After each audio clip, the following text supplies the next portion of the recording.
You are online.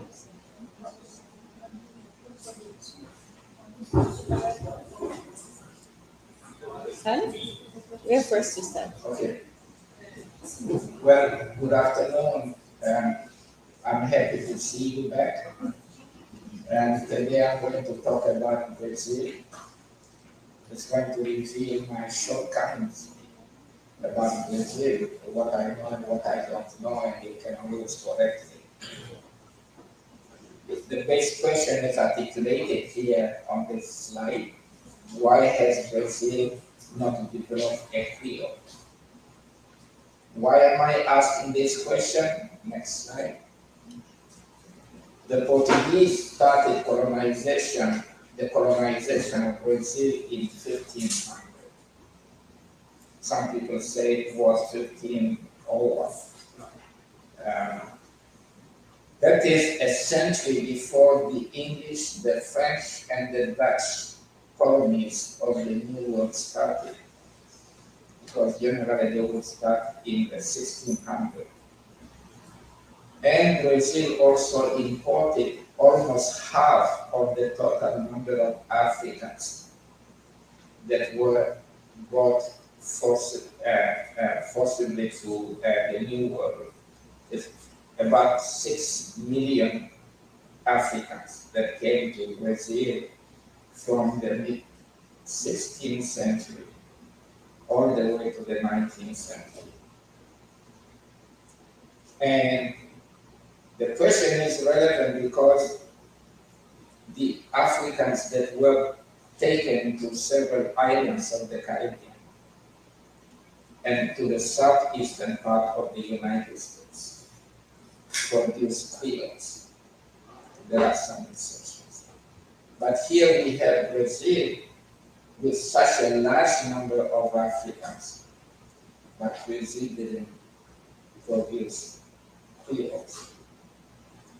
Brazil is the first place in the New World where the sugarcane cultivation started. Because the Portuguese had already experimented with it on the islands near Portugal and in Cape Verde, and the islands not too far from Angola and the Congo, like São Tomé. And those places had produced, sugarcane didn't work well, especially near Europe. And in Cape Verde, people discovered that the soil was too arid and not really suitable for the cultivation of sugarcane. In the Bight of Biafra Islands, sugarcane was produced successfully until the time when Brazil was colonized and the Portuguese realized it was much easier and more effective to grow sugar in Brazil than on the islands of the Bight of Biafra. They didn't discontinue, but they invested more in the cultivation of sugarcane in Brazil than in those other islands. And all this is relevant because the places where Creoles emerged had sugarcane cultivation as the primary industry, except on the coast of South Carolina where the primary industry was rice. But on the coast of South Carolina, just like on the coast of the state of Georgia, a Creole emerged called Gala. But here in Brazil, you look everywhere, there is no particular variety that you can really identify as a Creole. Unless you are so biased that you notice that people of African descent speak Portuguese differently. And so far, that is not evident. And so there is no excuse really to speak of a Creole. But I'm going to return to some issues related to that later. Okay. In the 17th century, especially, a large proportion of the slaves imported to Brazil were directed to Minas Gerais, uh, and that is actually one of the reasons why Brazil wound up having so many more uh, enslaved Africans than any of the other colonies, not in Latin America, not in what is now the United States, not on the islands of the Caribbean. Actually, if you combine the islands of the Caribbean together, they imported fewer slaves than Brazil. So that is really striking.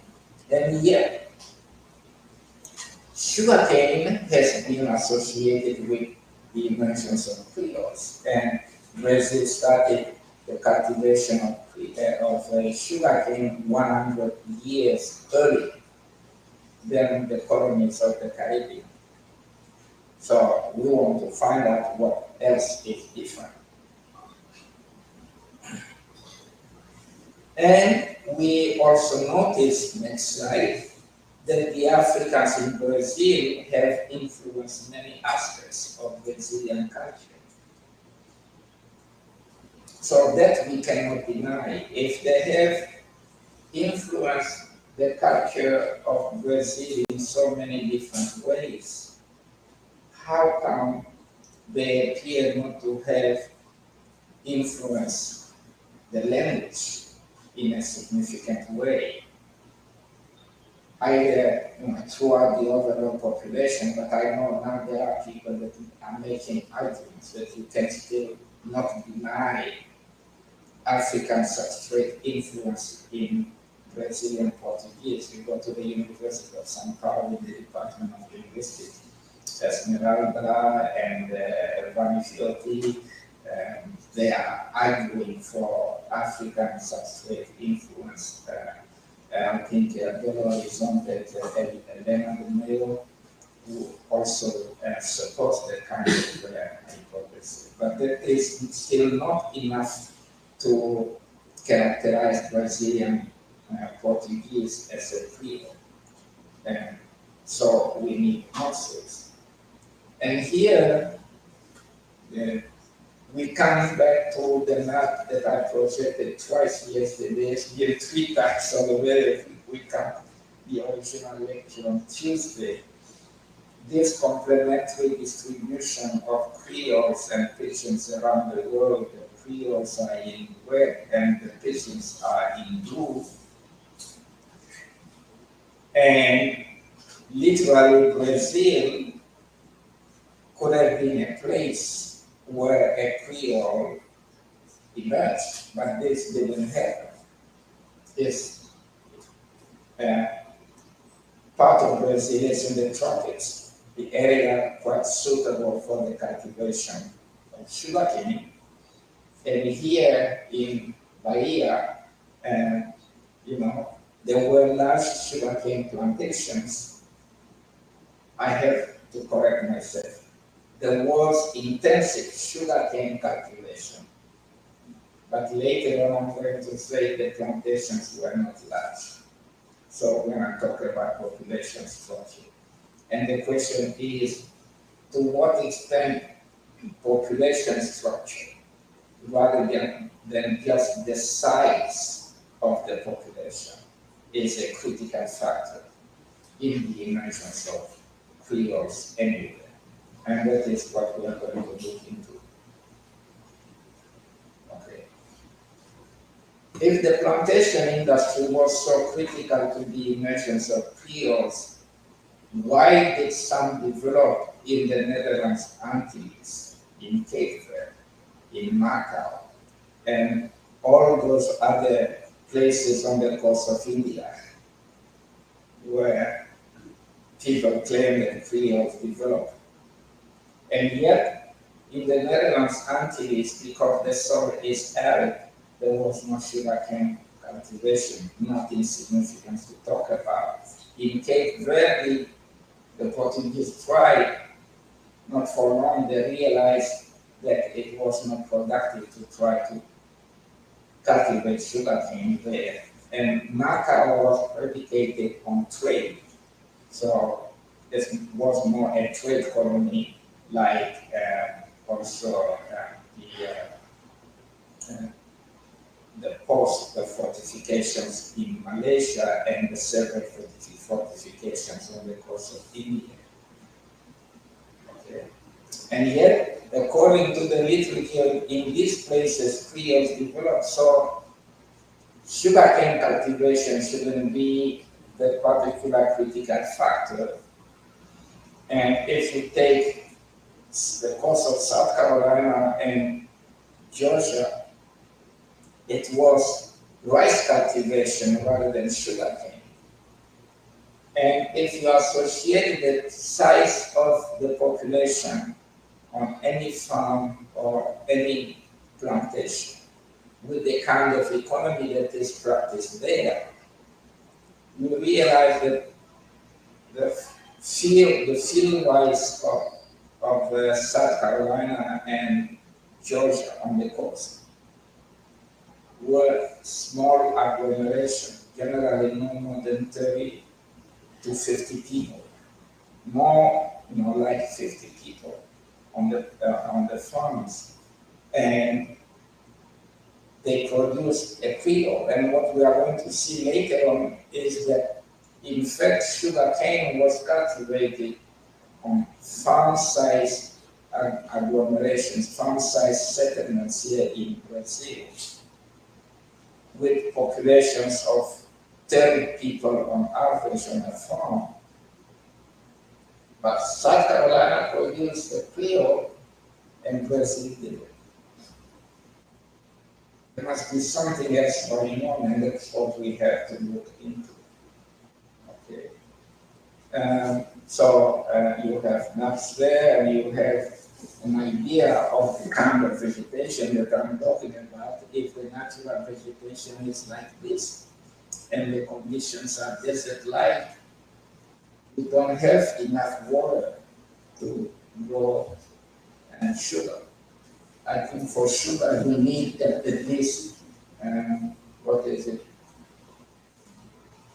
30 centimeters of water per year for the soil to remain humid enough. Okay. And people used to say it must be on flat land, not too elevated from the sea. But in Jamaica, I noticed that in the mountains, when there is a valley, you can still grow sugarcane. And some of the largest plantations in Jamaica were in valleys between several mountains. Okay. And there, even if it didn't rain that much per year, there is another thing that becomes significant. The slopes of the mountains create an irrigation system. And the water flows from the slopes of the mountain into the valley. And there, the valley accumulates enough water for growing sugar. Okay. And I assume that here in Bahia, it must have been something quite similar, close to the coast, but also in those valleys. That was the right kind of terrain for that. You cannot do it where there is the rainforest, and you cannot do it at peaks of the mountains and so forth. So these are the kinds of things that we have really to remember. And this is what gives you an idea of what I can characterize on Tuesday as cascade of ecological conditions. There's the climate, there's the topography, and there's the kind of economy that is possible to develop in the right ecology. And then that economic system generates a particular population structure. And then we're going to find out that there are choices in the ways that the colonists structure their populations, whether they want them segregated or don't want them to be segregated, and so forth. And that's also the pattern of population growth. Okay. So places like Macau, Penang, Goa, Hawaii in South Asia, and similar places where trade forces were particular uh, indigenous people came to work and live with the Portuguese colonies. Those places are in a different situation where the thing that really matters the most is the drastic contrast between the number of indigenous people and the number of the colonies. It's not quite clear how segregated they were, but also, as I told you either yesterday or on Tuesday, there was an extensive multilingualism in these particular trade colonies, unlike in Brazil, unlike in the Caribbean, okay, unlike in the Indian Ocean, all those places that we were what I call our prototypical creoles emerged. I speak of prototypical creoles not because there are prototypes in terms of structures that are associated particularly with creoles, but because these are the creoles that have attracted our attention the most, on which there has been the most research, and they kind of inform how we can recognize a particular language variety as a Creole or a non-Creole, but we don't really have a clear-cut yardstick that enables us to identify a Creole. Very often, what happens is what I call a baptismal theory. A linguist comes to you and says, I have identified this language variety spoken by non-Europeans in this place, and a variety based on contact has emerged there, and I call it a Creole. And that means the challenge is on you to prove me wrong, and very often we don't fight. We just accept the characterization that it is a Creole, and very often quite gratuitously. So seldom do you find people like me saying, well, can you give us a little bit more information? And why did you decide to call it a Creole rather than any indigenized variety of the European language to whom? And that doesn't happen. Okay. And in these colonies of of Asia, the natives that went to live with the Portuguese are culturated to Portuguese culture, shifted to the European, to Portuguese as their vernacular, because they also interacted so frequently with the Portuguese. And they were helping the Portuguese conduct trade in the interior, where, for example, they may have been precluded, prevented from conducting trade. And they became what I want to claim as new ethno-linguistic communities. So by blood, they have ancestry in Asia, but they have adopted a foreign culture. Okay. And eventually, they consider themselves the new Portuguese of Asia. And after the Portuguese are gone, they stick to the Christian culture, they stick to the Portuguese language until they realize that they lose some privileges. And it is in their interest to operate in the language of the new colonizer. It could have been the Dutch, it could have been the British, and it could have been the French. But also they realize that it is not in their interest to cut themselves off from the other indigenous languages spoken in the area, especially the Mexican ones. And that is when I suspect more substrate influence got in the language, and they diverged from uh, Peninsular Portuguese. And this is, as I said yesterday, reminiscent of what happened in the Roman Empire. The Romans brought Latin to the provinces, and it was spoken by the elite segment of the population in the provinces. It was spoken by the legionaries, but the legionaries spoke non-standard Latin, which we call vulgar Latin. The elite, because especially the children went to school, I assume they spoke approximations of what we call classical Latin, the Latin of the elite, and because they also wrote in it. Okay, and that classical Latin would remain the language of scholarship all the way to the 18th century.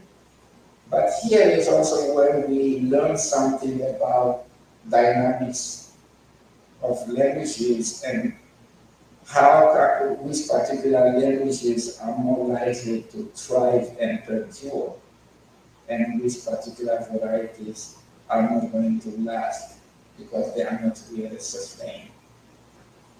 And the merchants that remained in the former Roman, Western Roman Empire after the Romans had left, they also used Vulgar Latin.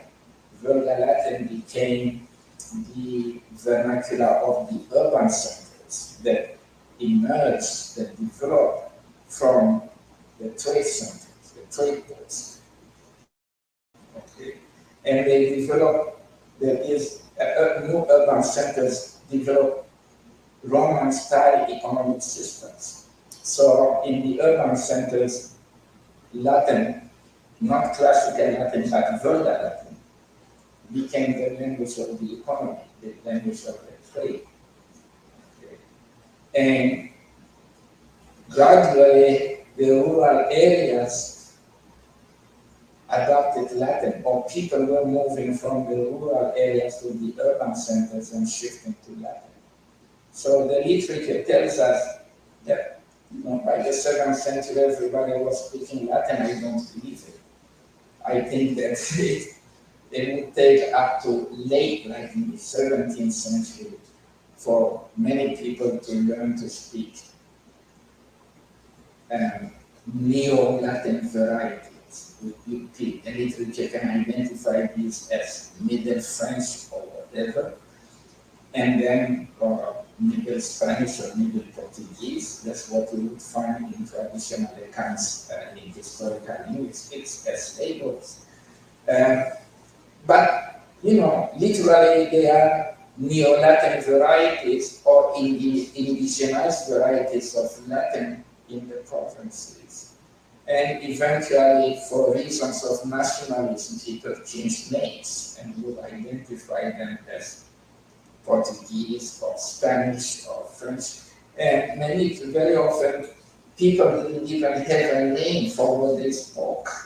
It's the limits that want to identify them in one way or another that gave them these particular names. And if you want to get really further into it, you will find out that in every country there were several Neo-Latin varieties because according to a principle that I advocate, evolution is always local, subject to local ecological conditions.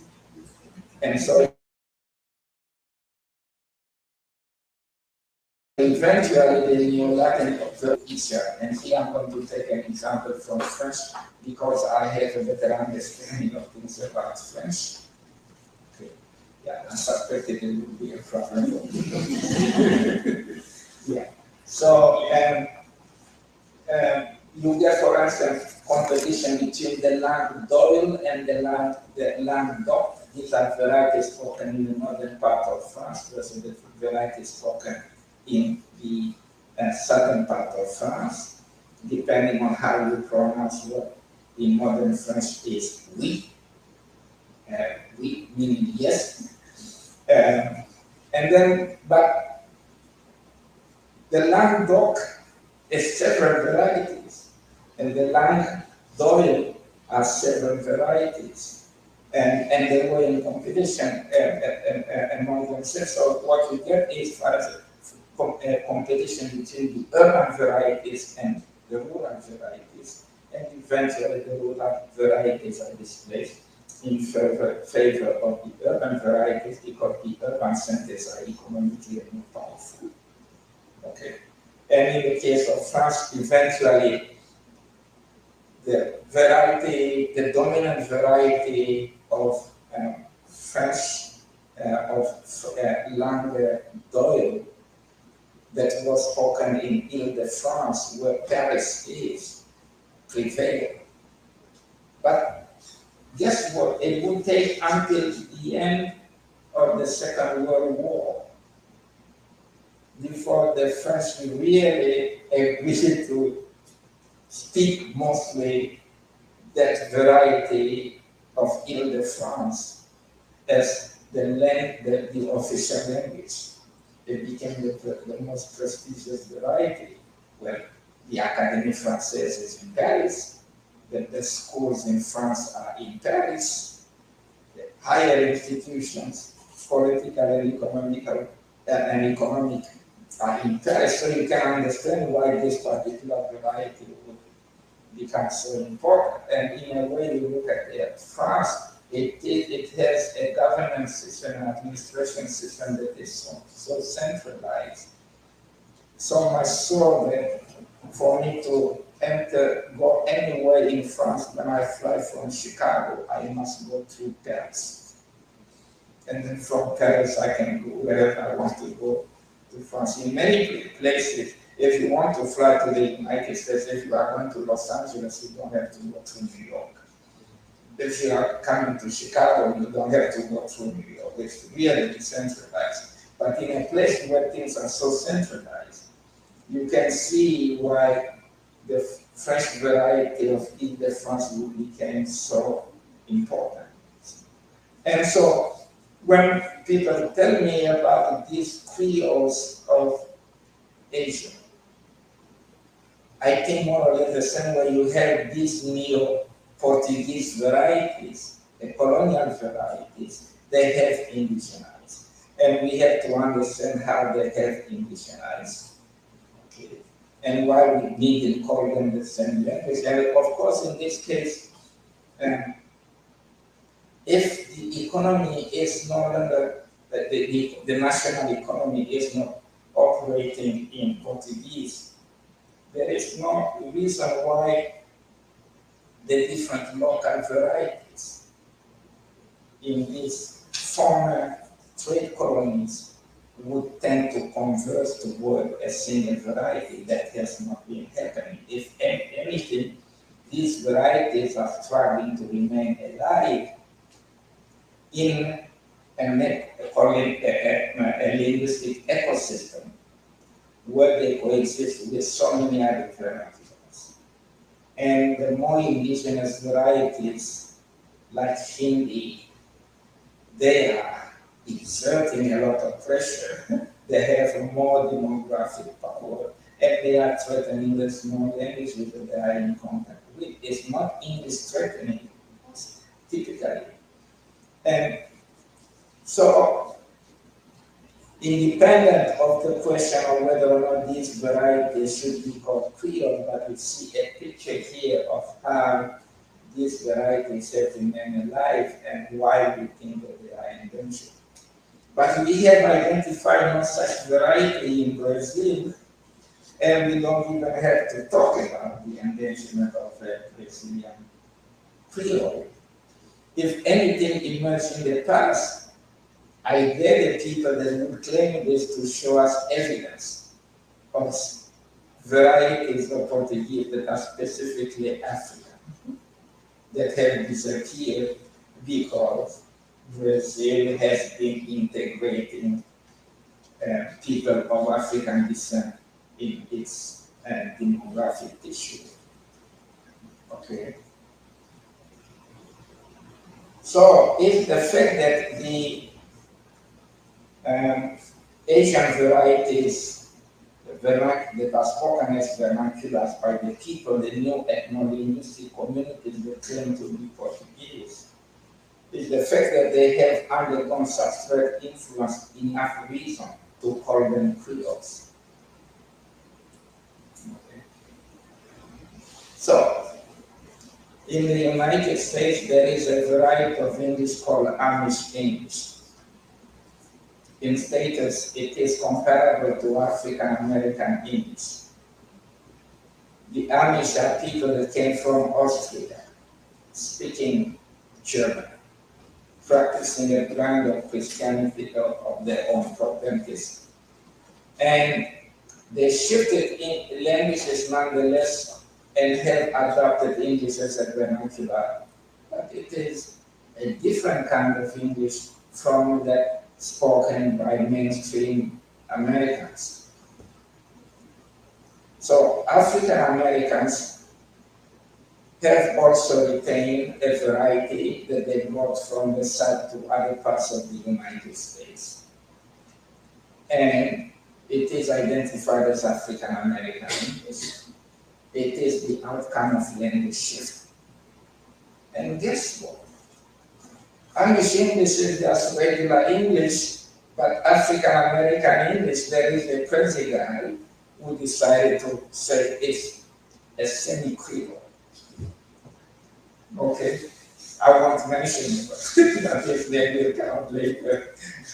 Okay, but the original idea was African American English is the way it is because it started as a Creole. And since emancipation, African Americans have had more exposure to mainstream American English, and it has become less and less Creole. There is no evidence for that whatsoever. It was a convenient explanation to show why African American English doesn't sound like Gallup and doesn't sound like Jamaican Creole and so forth. But because it is different, let's say it was a Creole and it has changed. You go and look in the literature, you are not going to find evidence of that, evidence suggesting that everywhere there were Africans or descendants of Africans, everybody spoke a Creole at some point, and now things have changed. And the challenge that I have given my fellow linguists working on Creoles in the United States is, if integration in the larger tissue, demographic tissue of the United States would explain why a Creole-like variety would have evolved into present-day African American English. Take another white variety that is highly stigmatized. Southern English, white Southern English. If you move out of the South, your white Southern English is highly stigmatized. And there have been a great number of successful Southerners. We had even a president of the South, Jimmy Carter. Okay. And people were laughing at some members of his cabinet that spoke with a Southern accent. He had, I think, a secretary of, what do they call it, justice. And he spoke English as with a heavy Southern accent, and people made fun of it. Okay. But if there was such a pressure that would cause people to abandon Creole to sound like white Americans, why haven't white Southerners started sounding like Midwesterners or like New Englanders? That has not happened. And if there were privileges to be accumulated with speaking differently, then a lot of people in the South really would have been the first to, among the whites, would have been the first to benefit from these changes, and these things that have not happened. And since the theory of decreolization was being dismantled, being debunked, so we had to find some other explanation, hence the idea of semi-Creole. So it's like the language is evolving toward becoming a Creole, but somehow it's stuck in the middle. Okay.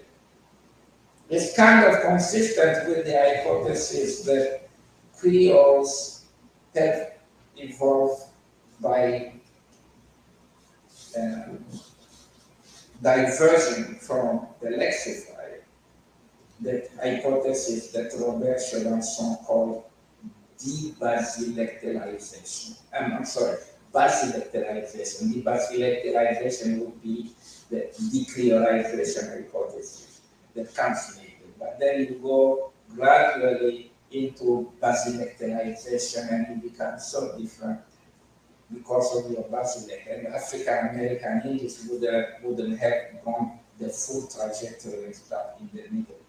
But how do you measure that? There is no way of proving it. Okay.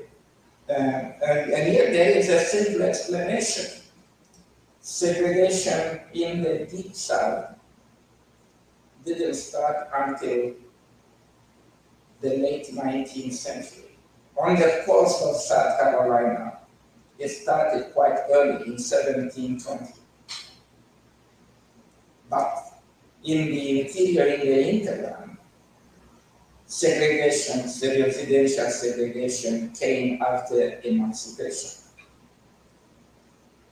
When things became confused between former indentured servants that were poor and the former slaves that were equally poor, and with the white supremacist movement arising and so forth, people wanted to give a selective advantage to former indentured servants. Hence, the residential segregation system in the South, reducing contacts between African Americans and white Americans. But by that time, if you put things in perspective, the Africans and the whites in the South had been interacting so much for 250 years. You cannot help thinking they all developed Southern English together. And 250 years later, it was too late to assume that there was something you can call semi-creolization.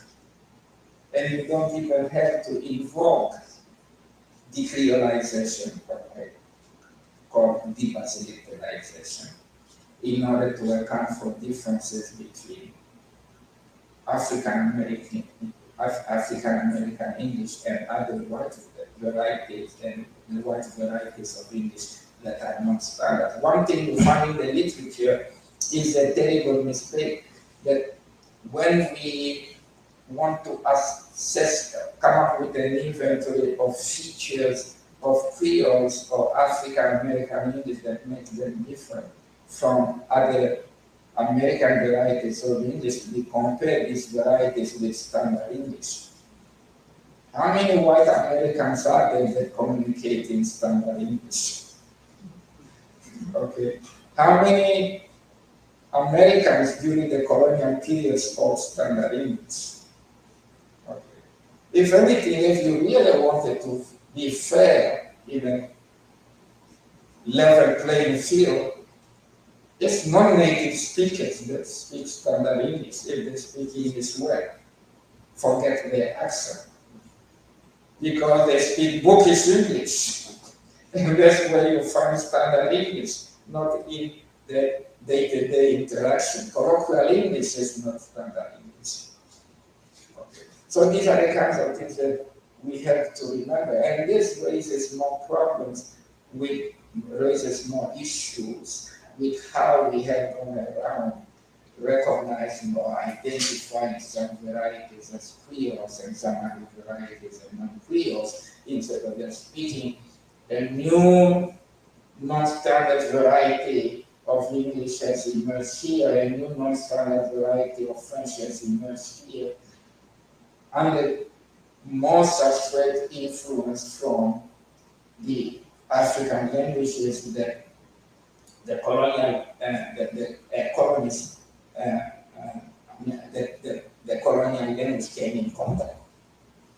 This is really how we should be describing these things without jumping to a particular label. And I'm sure that in South Asia and in the rest of Asia, the Europeans didn't speak standard Portuguese, standard Portuguese in this particular case, and therefore it is normal that you will find a number of features in these colonial varieties that are different from standard Portuguese.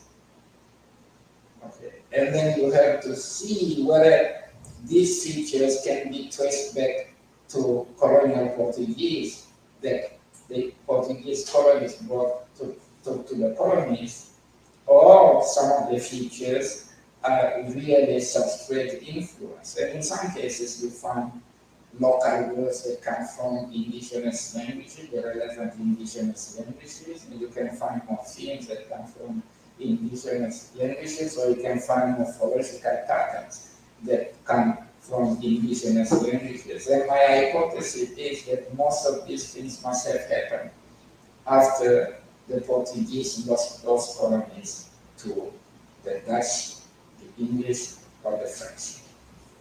Okay. So here we are left with one factor. The critical factor is the race of speakers. And I say creolistics is racializing things. It's an easy explanation to say, oh, those people, well, look, their colors are different, their pigmentation is different, their race is different. Therefore, they speak a new language. And that language, I'm going to call it Creole because it is not really like Portuguese as spoken in Portugal. But you go to Portugal, is there one variety of Portuguese spoken in Portugal, or are there several varieties of Portuguese, especially the non-standard ones? Okay. So my position is very empirical. Most likely, and this is a conjecture because I don't work on these varieties, I just have questions to the people working on these varieties, and I'm hoping they can prove me wrong if they want to stick to the label Creole, or they have to revise their positions and speak differently about these particular varieties. And like part of the brand that I identify as uniformitarianism, not simply I am the people too. If a comes here within a month, if we talking to you about uniformitarianism too, we and above have talking about uniformitarianism, but not in this context.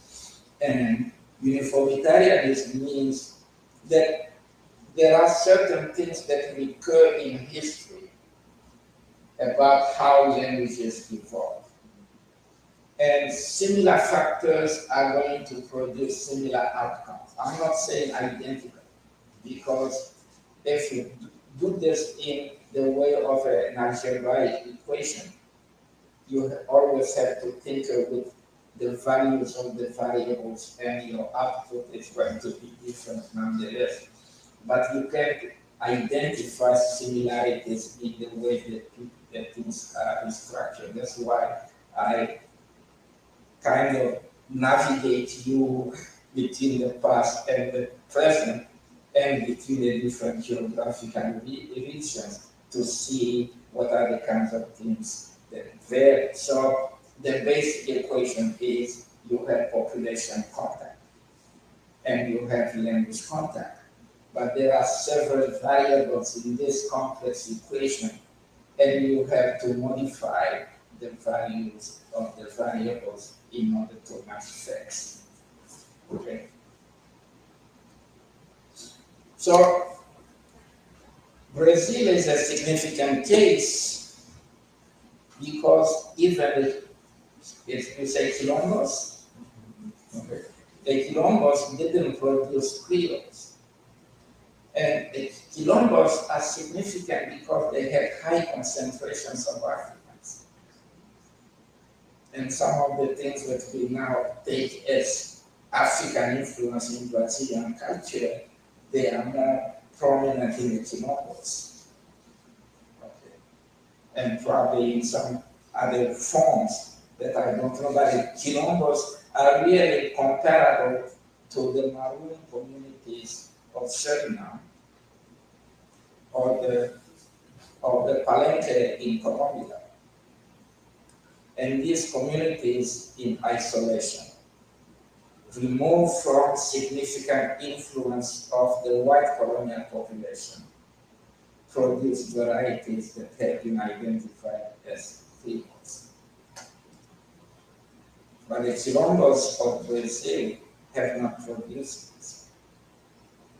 So the question is, when did the Quilombos really emerge as a phenomenon? Is the Quilombo phenomenon similar to that of African American English, that after a century or longer of coexistence with the white population, it was too late for them to develop a separate variety of their own? And there's something to look into. It's an open question because I don't really know extensive information about the Quilombos, how they started, at what time, at what stage of Brazil's history. If it is rather late, the answer is clear to me. But if the answer, if they didn't start quite late in the history of Brazil, then we have to look for some other kind of explanation, like whether Quilombos really so cut off from the mainstream populations of Brazil that there wouldn't be any significant influence. Other than specific details that are, specific to the Quilombos and that need like particular vocabulary that you don't need elsewhere. That's another question. But so far, nobody has claimed that the Quilombos have produced Creoles or semi-Creoles or whatever.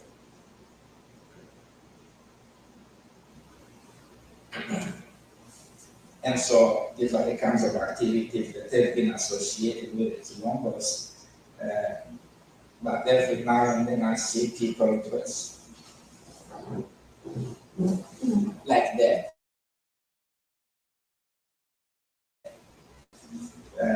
When along the beach, every morning I find groups in the morning, or Sunday morning especially. When I came here in 2017, I noticed these particular people. But also, things like the dance. I don't remember the name, but in 2017, when I was here in the historic center, there's a place near the museums and churches and so forth, and in the evening you see young men practicing this kind of martial art. And so it's traced to Africa. And is this something, a carryover from the Quilombos, or is something that was taking place independently and it may be more developed in the Quilombos because of the isolation? But these are the kinds of questions that we have to address. In other words, it's up to you guys to get into this and dig in with this history, since you all in Portuguese, and find out what you can learn that can really educate us. And it will be another ecological factor that we have to add to the equation of land streams in order to make sense of these different things, this differential evolution. So, particularly significant is what I like to call population structure. It's a term that I borrowed from population genetics. So what is peculiar in the population structure of colonial Brazil? How segregated were the plantation communities? Plantation here is just a term of convenience, because as I said, they were really farm size. It's not like the huge plantation that you find in the Caribbean. But the other thing going to find in the Caribbean is that the huge plantations really developed in on the model of cathedrals in Europe. The cathedrals in Europe were built over centuries. The person that started the cathedral never saw it because every now and then they ran out of money and they set it aside. And then when they had money, they added more parts to the cathedral, and 2 or 3 centuries later, the cathedral was built. And when you visit these cathedrals, you can see there are several altars in different parts of the cathedral, corresponding initially to the stretch of time, the period of time during which the cathedral was built, and the different needs of the population as they were going for prayer and so forth, and how many altars you got to have. And nowadays, because we can build cathedrals faster and so forth, you just follow the tradition and you put many altars. That is interesting. So it's not enough to focus on the size of the total slave population. So it's not because Brazil at some point accumulated up to 6 million, more or less 6 million slaves, that we have to say, well, the population was very large, but that's not necessarily so. And the figure of 6 million is the accumulation of different imports of slaves. It does not mean that all the time there was a total of 6 million people. There was a time when there were probably just 1 million, and then at some other point more slaves were brought, but there were also slaves that had died. So these are the kind of things that we have to look into. But one particular thing here is, what was the population residentially segregated or not residentially segregated? And when you go and visit the farms where people cultivated sugarcane, were the Africans generally majority populations, or were they just a normal fraction of the population? Because there were a lot of indentured servants in the colonies. The people that really couldn't make their way, they earned a decent living in Europe. And the New World was a destination for new opportunities. A lot of them didn't survive the conditions of indentured servitude and died because life was tough, especially in the tropics. And so these are all things that we have to bear in mind. And my understanding is that the farms of Brazil were not segregated, not like the plantations of the Caribbean or the plantations of the United States. So in Jamaica, for instance, by the end of the 17th century, early 18th century, the disproportion was 10 to 15 Africans to 1 European. Okay. And if there is enough critical mass for the Europeans to stay alone and keep the slaves separate from them, you institute segregation, and this happened. In South Carolina, it was also the same. On the coast, the disproportion in the 18th century was 1 to 9, 1 European to 9. Okay. And very often the owner didn't live in the same place, didn't live on the plantation itself, but lived elsewhere, but had people, the overseer, living with the slaves, but then the overseer and people, artisans with special skills of European descent, all these indentured servants, they live in one part of the plantation, and then the other part, and then the Africans live on the other part of the plantation. So, in other words, from early in the history of South Carolina or the Caribbean. Okay, the Africans had to communicate among themselves in the European language while they interacted little with the Europeans themselves. If you like comparisons, or you go to Angola, then you will find out that Angolans, the elite, use Portuguese to communicate among themselves. And although they learn Portuguese in school, they didn't learn Portuguese perfectly, and therefore, through interactions among themselves, they restructured Portuguese a little bit, but not drastically because they were good students and learning and can speak it. So nonetheless, we speak of Angolan Portuguese as opposed to Brazilian Portuguese. But in the big picture, the same thing. Portuguese in Brazil, even if it were only spoken by whites, has been restructured because the Brazilians don't, at least during the colonial period, didn't interact regularly with the Portuguese in Portugal. Okay, so they developed new habits. That's part of the indigenization of the language. And eventually, the Brazilian Portuguese is different. And now we are in a situation where we have to decide, really, but let me just put it that way, we have to decide whether the reasons why Brazilian Portuguese is different from European Portuguese is the presence of Africans in Brazil, or whether something else was going on among the Portuguese colonies, who brought different kinds of dialects with them, were making changes.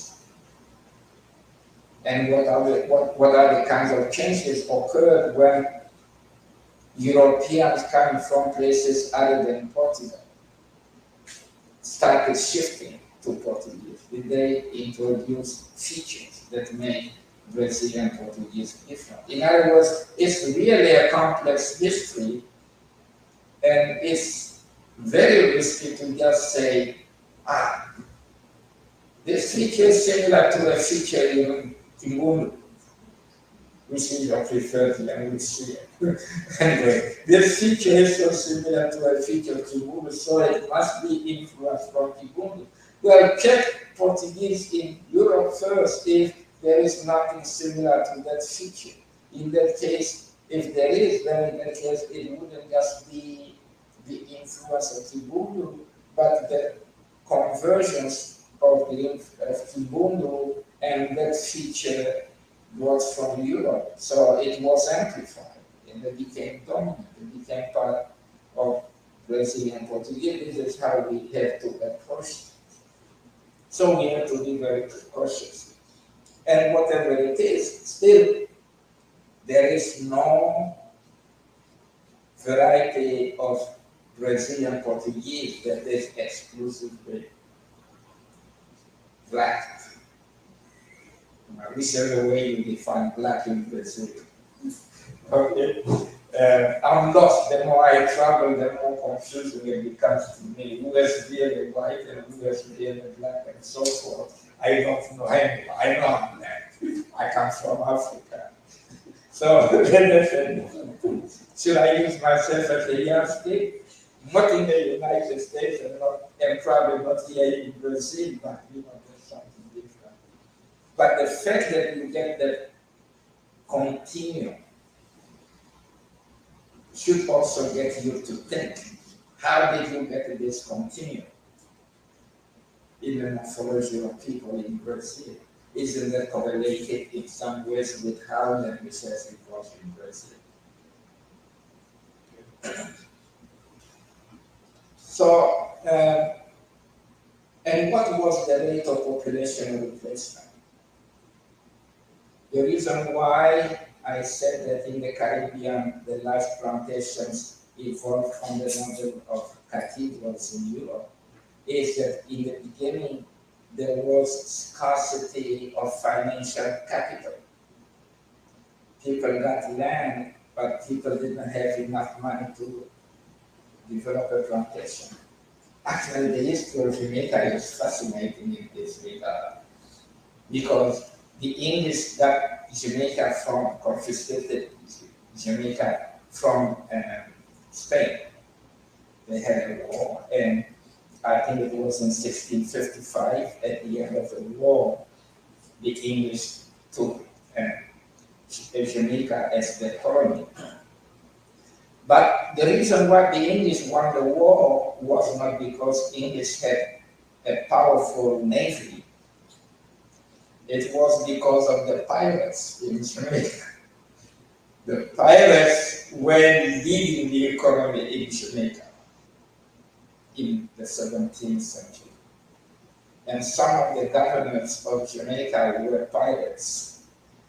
And Captain Morgan, on the Battle of Jamaica, one of the battles from Jamaica, is one of those pirates who turned governor later on. So what happened is that at the end of the war, the pirates got a free license to continue practicing piracy.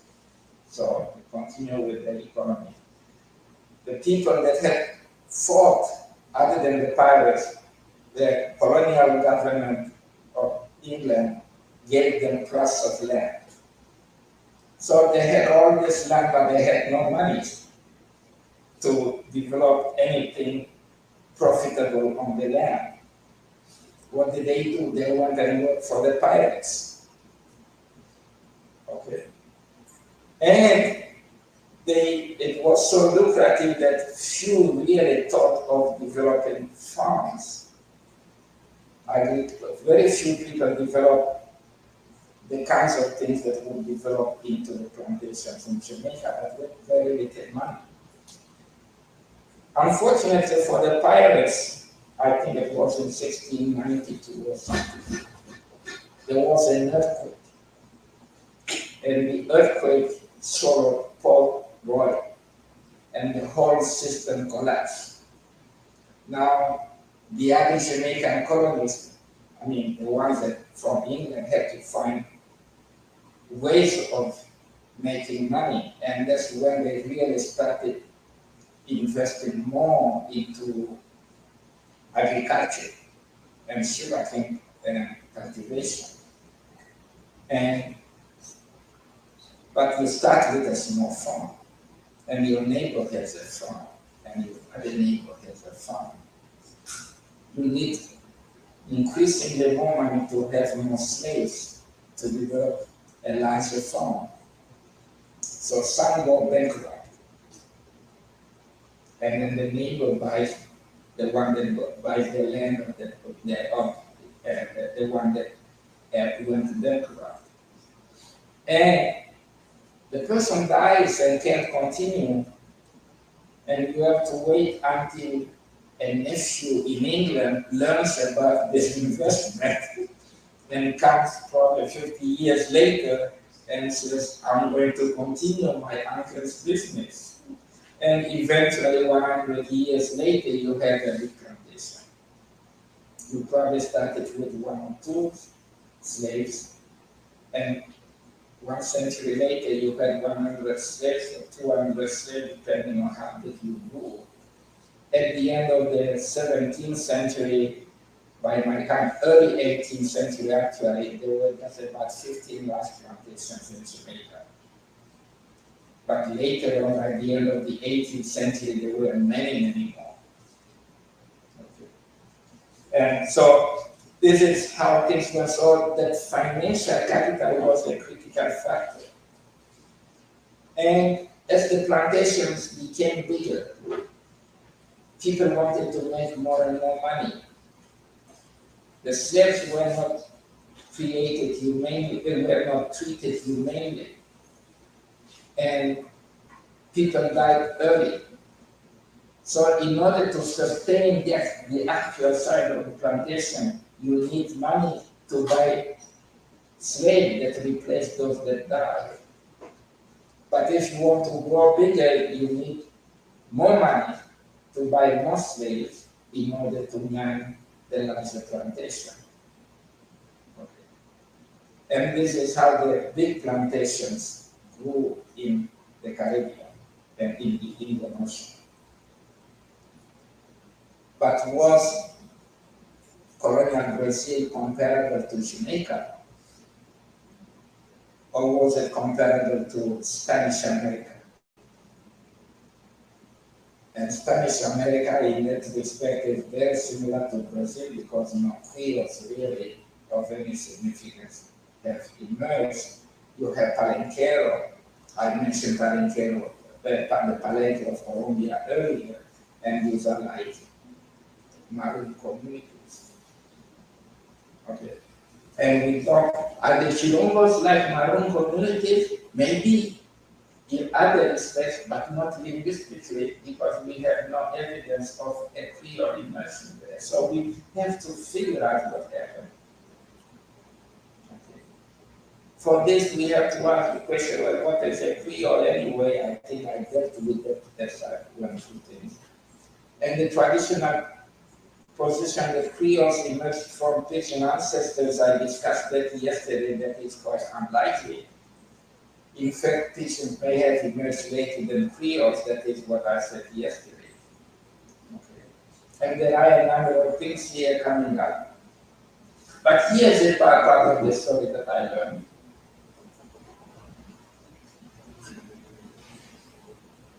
I was in a bookstore on the campus of the University of Chicago, and I went to the Latin American section, and I was thumbing through the book. The section was not very big, and I stumbled on a book by John Schwartz about the history of Brazil, and I bought the book, and I read the book. And what I noticed is a number of things that people don't talk about when they talk about sugarcane cultivation in Brazil. And it points out that the size of the settlements where people cultivated sugarcane was generally small. And the population was divided between indentured servants and slaves, but they all lived together. The population was not segregated. Unlike in the Caribbean, where the last plantation is a kind of city-state, where you have everything that you need, you have your distillery there, and in order to maintain the population working on the sugarcane plantations, you must have a population growing vegetables or raising animals. So everything was produced locally, but not in Brazil. We just have farms, and the farms will depend to other places to get goods. And in order to produce sugar, first you have to harvest it. And so people form kind of, I don't know what the technical term is yet, but kind of associations of farms. Because you have to harvest sugarcane within a particular period of time, otherwise you don't get enough sugar. And they will work fast on the first plantation, first farm. And they finish the first farm, they move to the second, and they move to the third until all of them have harvested the sugar at the same time. They didn't have enough money to have their own separate distilleries. And so they teamed up to have one distillery for all of them. And with the place of harvesting, they would process the sugar like that.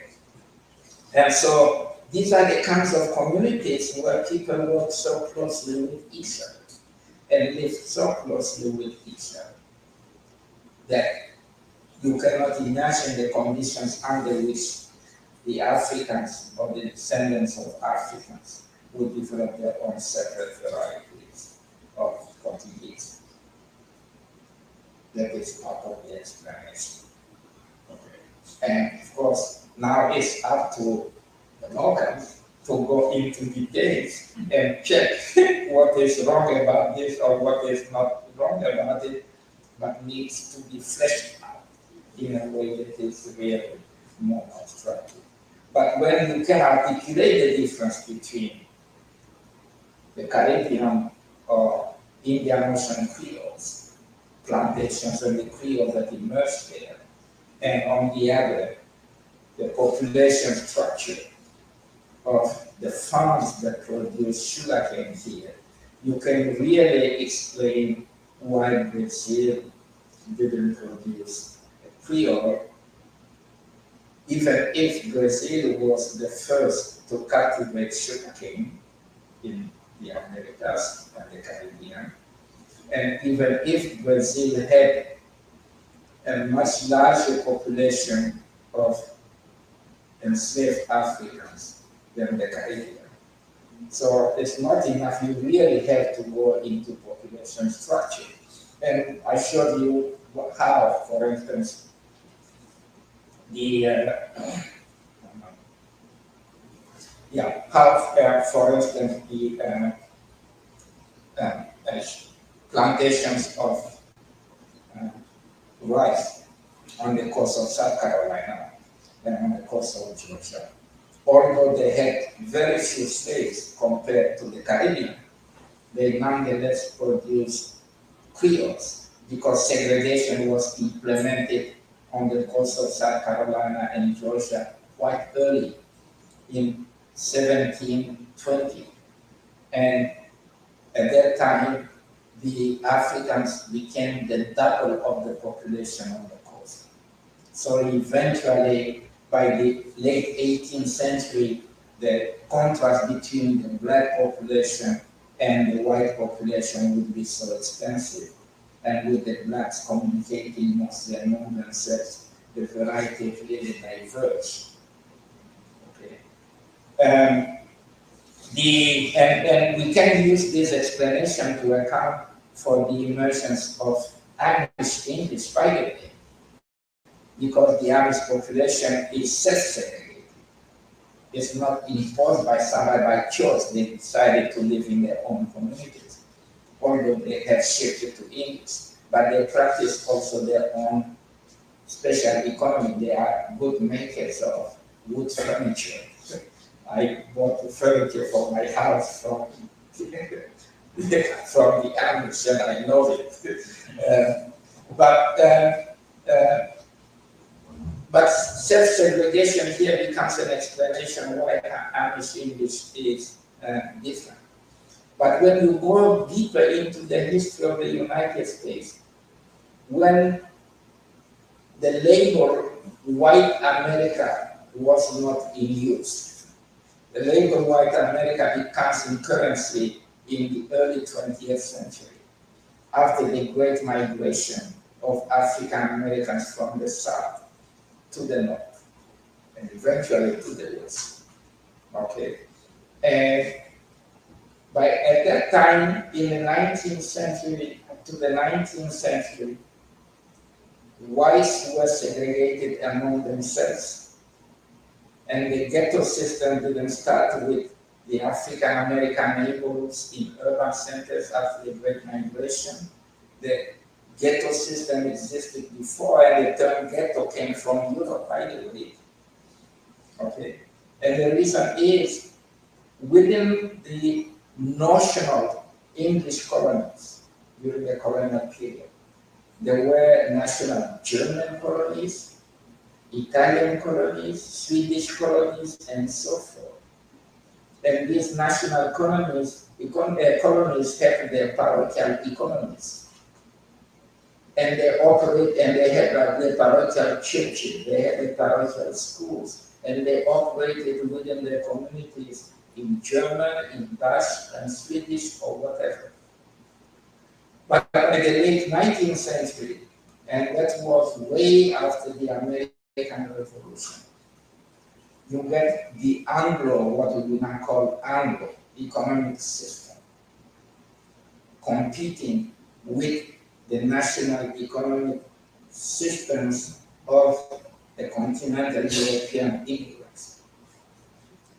And eventually, the Anglo economic system prevails. But when you look carefully, there were certain things are done in the United States, you can trace certain features of white America from continental Europe rather than from India. There has been influence, a legal discount. There was not just a matter of literal shift. So these are things we have to pay attention to. And up to the early 19th century, or even up to the early 20th century, and sometimes all the way to the middle of the 20th century, there were varieties of English called German English, Italian English, Yiddish English, if you didn't want to speak of Jewish English, Norwegian English, and things like that. If you ever saw the movie Fargo, you can find a good example of the Norwegian English in there. And but eventually, these German English, Italian English, and the like disappeared. But Amish English is still there because the community remains segregated. African American English is there because it remains segregated. The population remains segregated. And now we speak of Latin American English because there are neighborhoods that are predominantly Latin American in American cities. So you can see the impact of population structure on the differential evolution of a language. And then you can add Appalachian English, Ozark English, and the like spoken on the mountain. These populations are also isolated by nature from the other populations. And so you can understand why certain things would arrive. And according to my hypothesis, actually African English was born after, as a consequence of Jim Crow, the implementation of segregation in the residential segregation in the hinterland in the late 19th century. I think it starts about 1877 in Kansas and yeah, in Kansas, and then spread from there. Okay, and the Great Migration of African Americans escaping Jim Crow. Jim Crow is the term used for the segregation style of life and discrimination in the American South. Okay, African Americans escaping Jim Crow went to the north, and in the north they had to find somewhere to live. But the north was segregated. The whites were segregated. And when African Americans were put in some neighborhoods, you get what you call white flight. So whites leave the neighborhood and move somewhere else. And the boundaries that existed between national communities are reorganized. Okay. And you look at maps of Chicago since the early 20th century, and you find a distribution of nationalities and ethnic communities in Chicago. The distribution keeps changing all the time. And now, to a point now, you have a clear-cut African American neighborhood, you have clear-cut Italian, and not Italian, I'm sorry, Latin American neighborhood, Mexican actually, in the case of Chicago. And then you get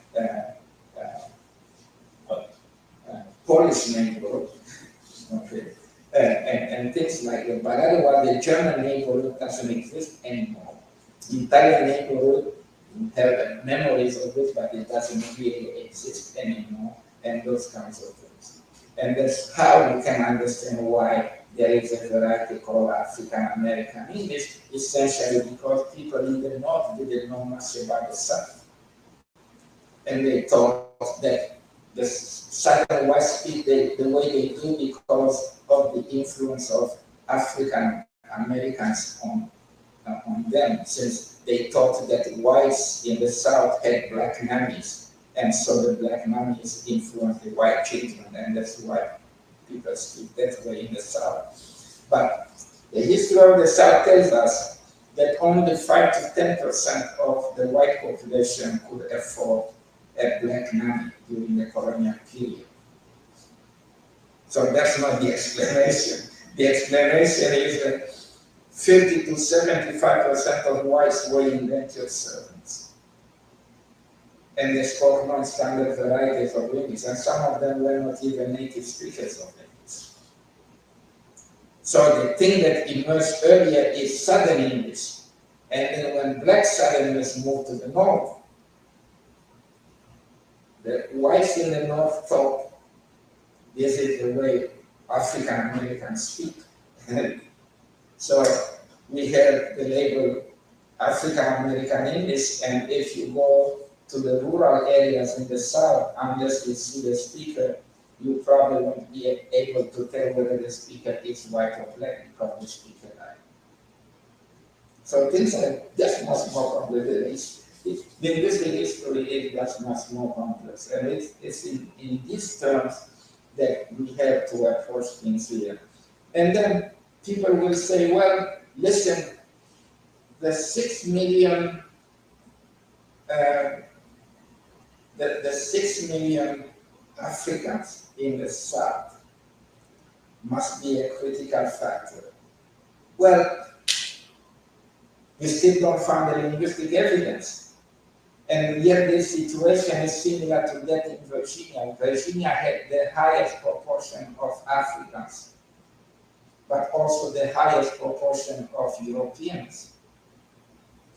And in Virginia, it's not a Gala-like variety that the rose is a different kind of variety that the rose, what we call African American English, basically what we should be calling Southern English, period. Okay? And what is the explanation? Well, the economic system in Virginia was different. It was mostly based on tobacco before people went into mining. And the tobacco plantations were smaller than the rice fields of coastal South Carolina and Georgia.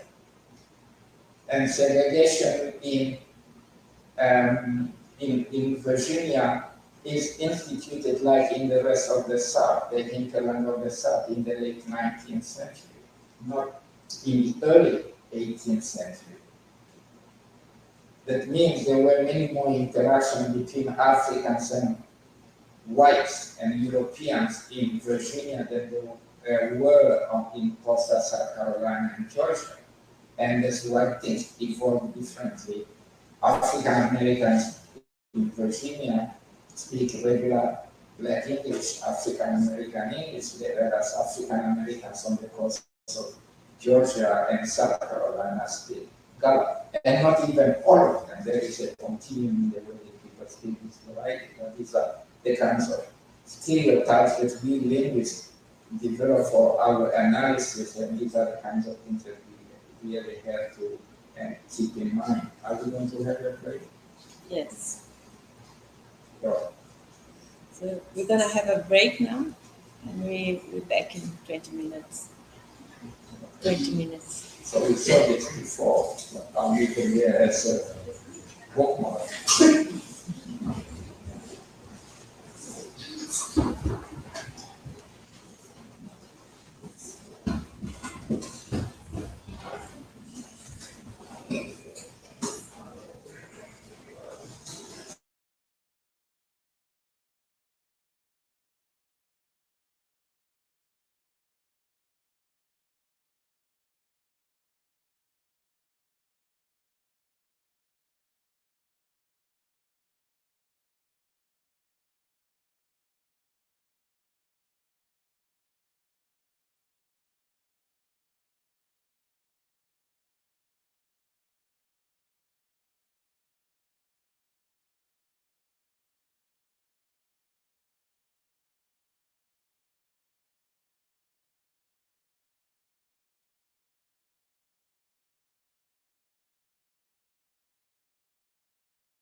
So let's start again. So,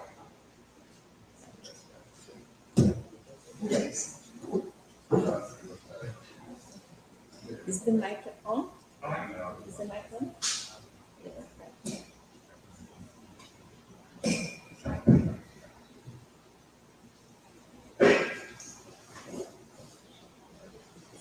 okay, so we'll resume.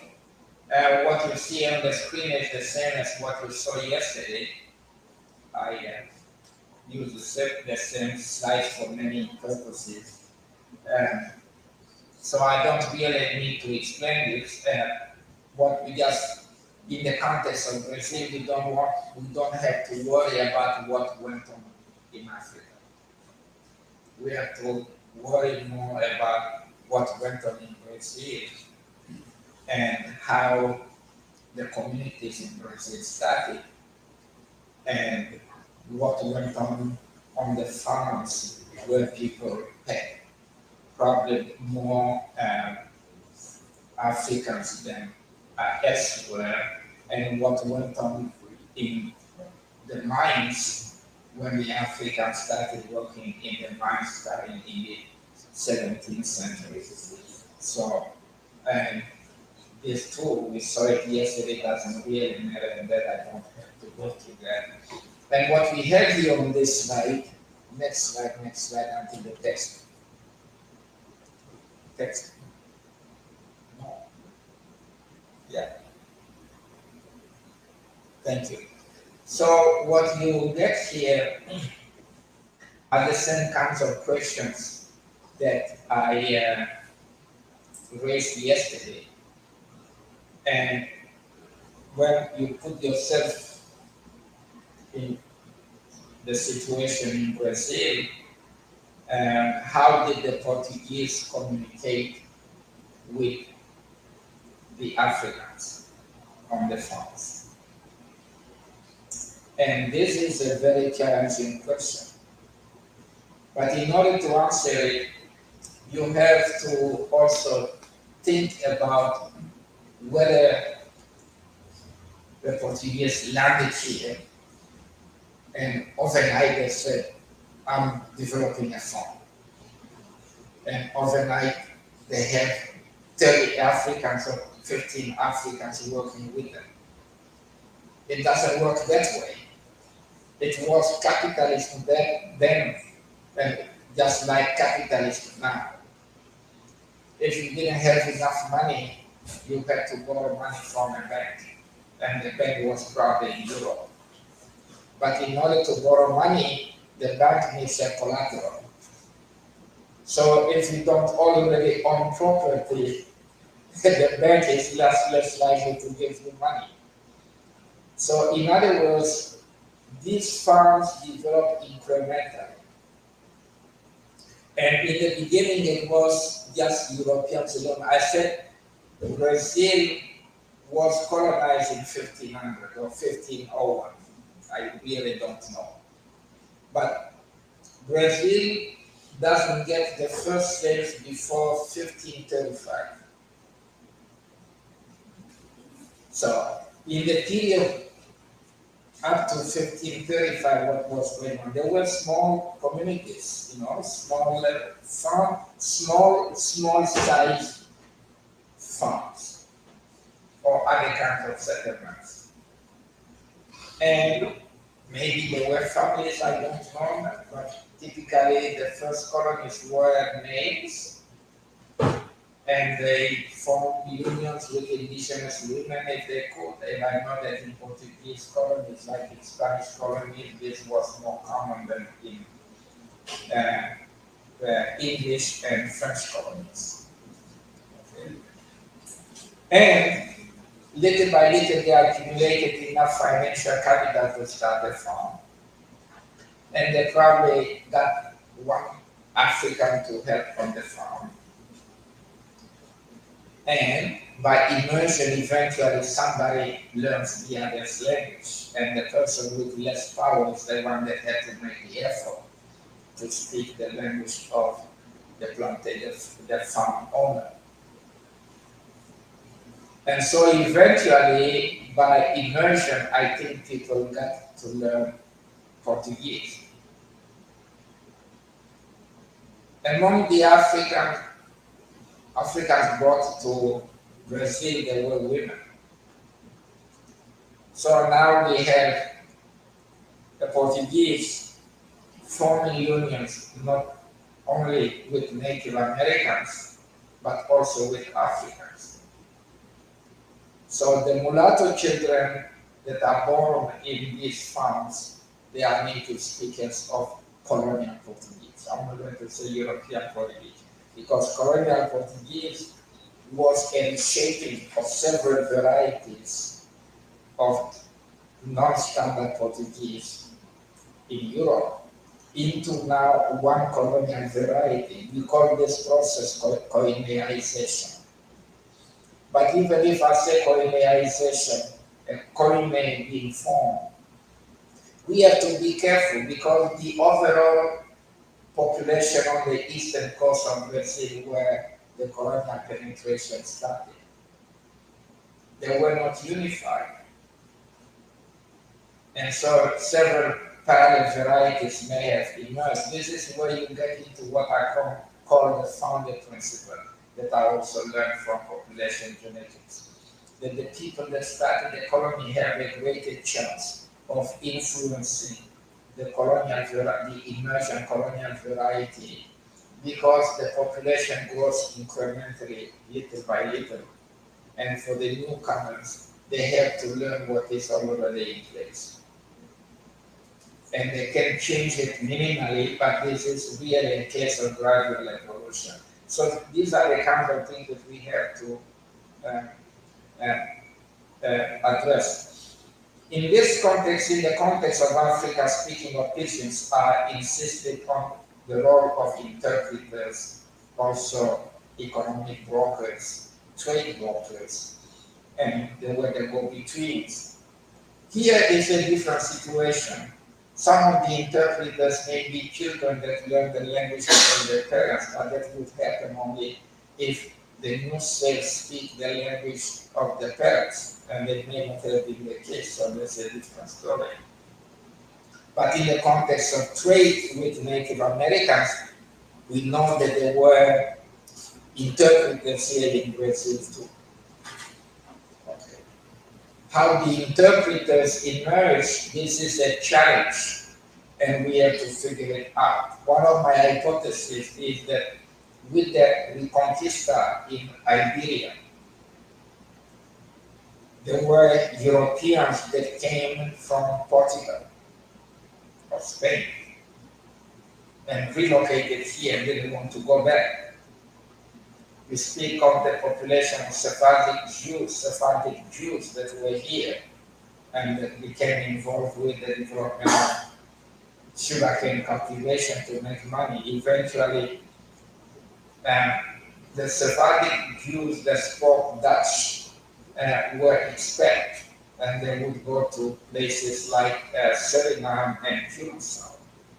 And they are the ones that took Portuguese to these places. I mentioned the Netherlands Antilles. Campeamento started from Portuguese, although people said there is Spanish influence. So, and there are people identified in the history of uh, Brazil as linguists. The linguists are the people that could speak different languages. I think there is a term lingua in uh, Portuguese that also means interpreter, correct? Yeah. So that's part of the history of Brazil. So my hypothesis is that people, the Europeans that came and decided to stay and not go back to Brazil, eventually they learned the local languages. I don't know what happened in places where there were Africans. Okay. But this is where we have to go and do more homework and try to figure out what happened. I don't want to draw conclusions without anything directing me one direction or another. What we know is that Brazilian Portuguese emerged, and it is spoken alike by people of African descent and people of European descent. So something went on there, and we just have to try to figure out what the black box has to reveal to us. So, if you read economic history, there are sometimes linguistic questions that are raised there about communication, and people give you some explanations. So, even if you say among the Africans that were brought here, there were some that spoke Portuguese already and they acted as interpreters. But you have to remember the two Africans that met, or the three Africans that found themselves on the same farm, may not have spoken the same African languages. And so it just doesn't work like that. So my hunch is that immersion was a critical factor. And it makes sense if you also remember that there was a process called seasoning during the plantation. It doesn't have anything to do with seasoning food. It's seasoning people in the sense of acclimatizing people culturally, acculturating them gradually. So after you have acquired the slave, so you spend some time acculturating them. May there have been institutions in Brazil where, because it would be more expensive to acculturate the new slaves individually on every farm, that there were people that were like wholesale buyers of slaves. And then they would also get in the business of seasoning the new slaves. And once they were ready to operate in some variety of Portuguese, they would sell to farmers or whoever else wanted um, wanted enslaved labor.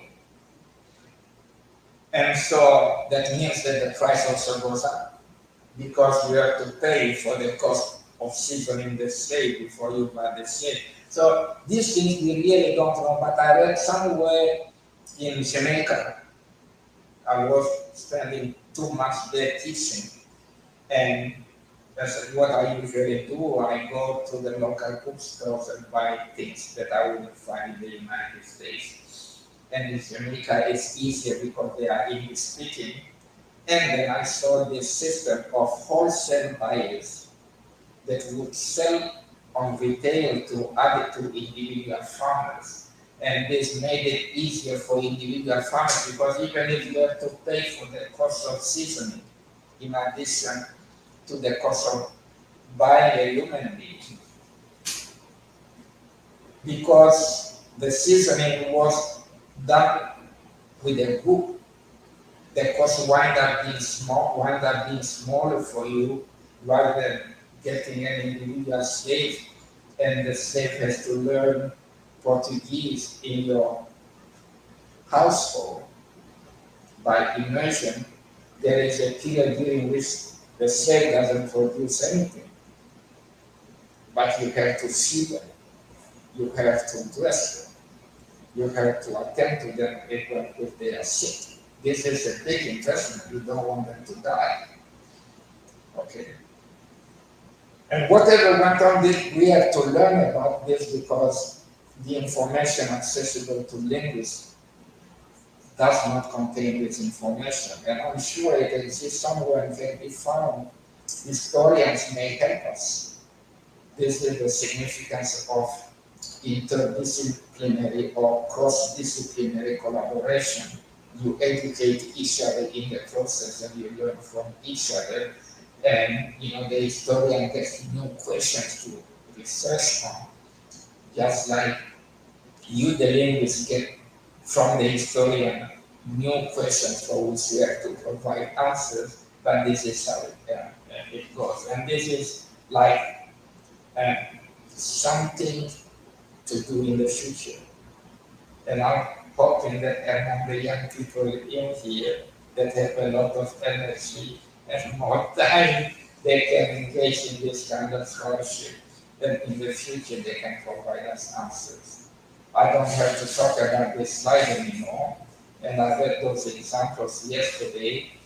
Uh, so that too, I went through it. One thing I want to say is there are similar examples in Gala, uh, where in the earlier stages of Gala, and this was in the mid 19th century, Mr. McCall, although they spell EF, you have to read it as if, not as F. Okay. Yes, there were people who wrote. So E is the closest into the sound E in English. If the alligator go down to the bottom, very inch, and have instead of hair, that's something you would hear in Irish English. You have you on the back. The back is a possessive that you can also find in non-standard English. That very bad. The Galloway is that very bad.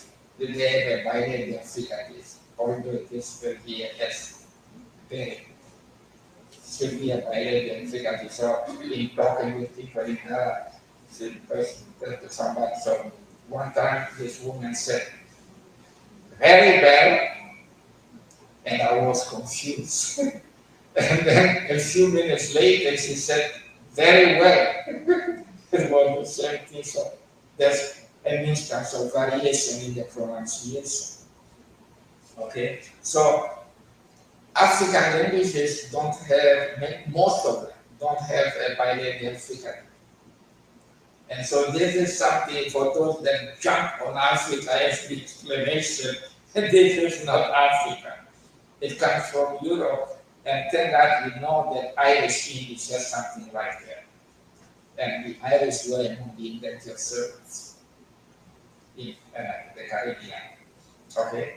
So you have for swim, we talked about for in some non-standard dialects of English, you have for to swim.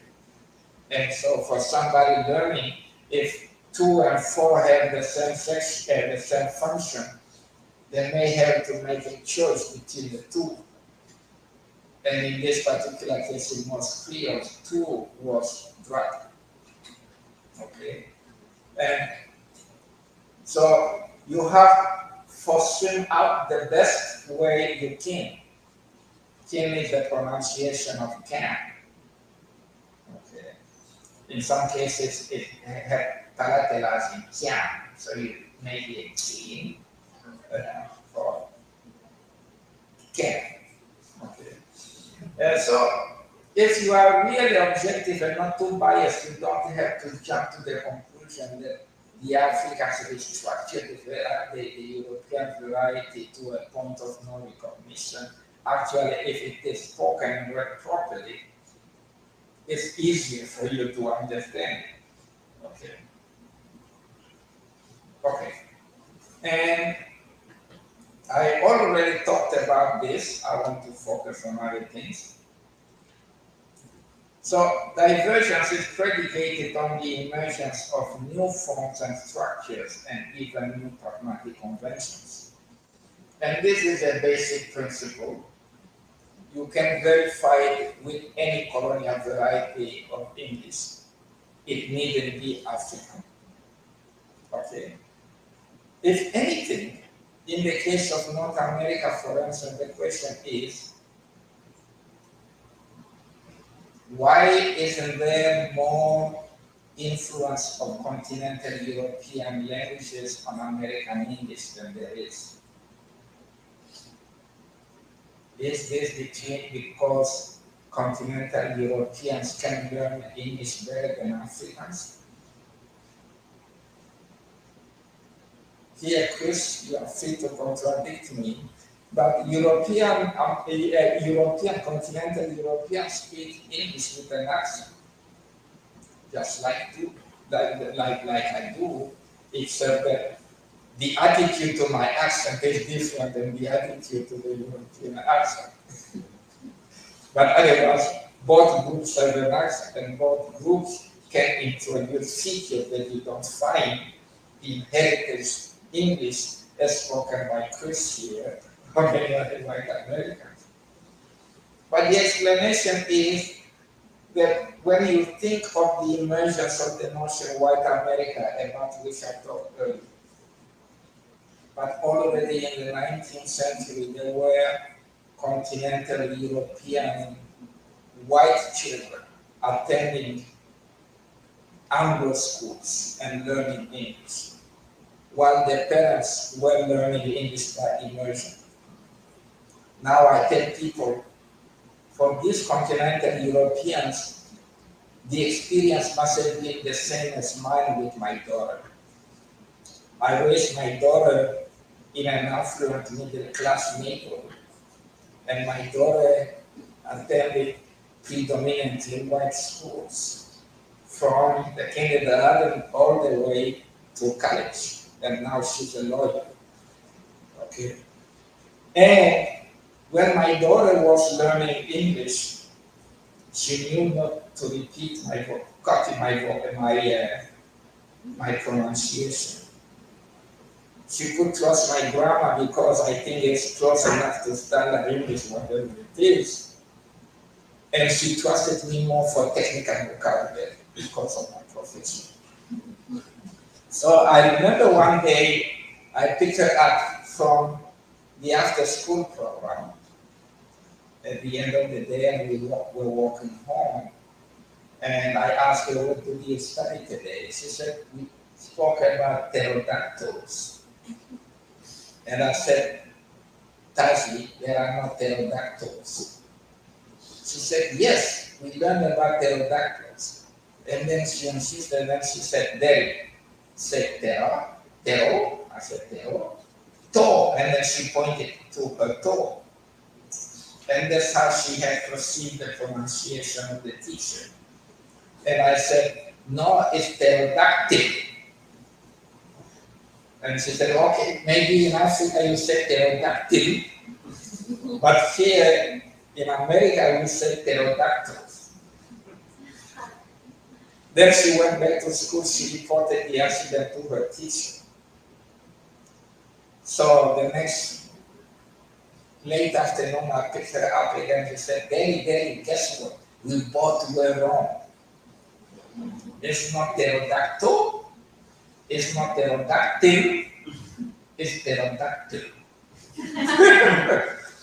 She insisted on the reduced power called swab that native speakers produce in that particular syllable.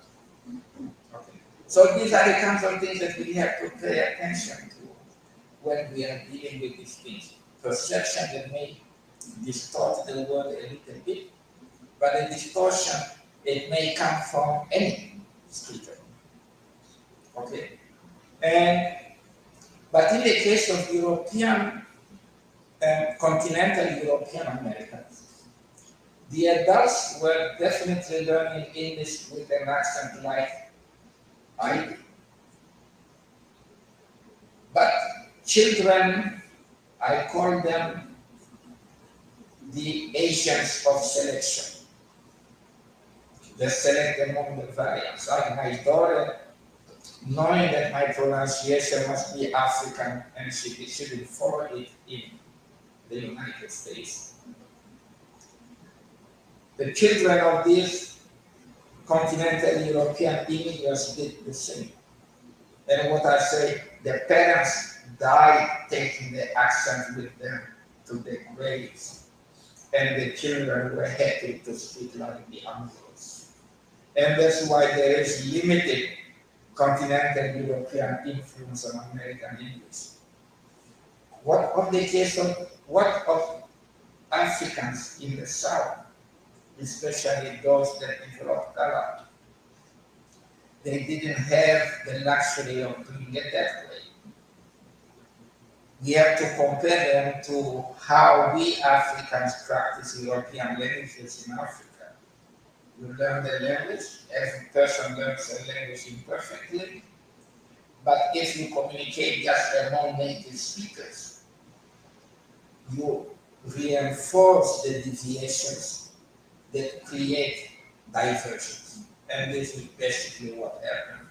And that's how we wind up with varieties we can call Gala or Jamaica, Creole, or whatever.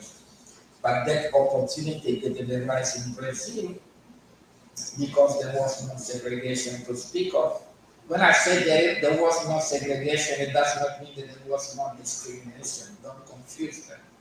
There was discrimination. That's why some people were slaves and others were not slaves, and some people had more rights than others. So we don't want to confuse it.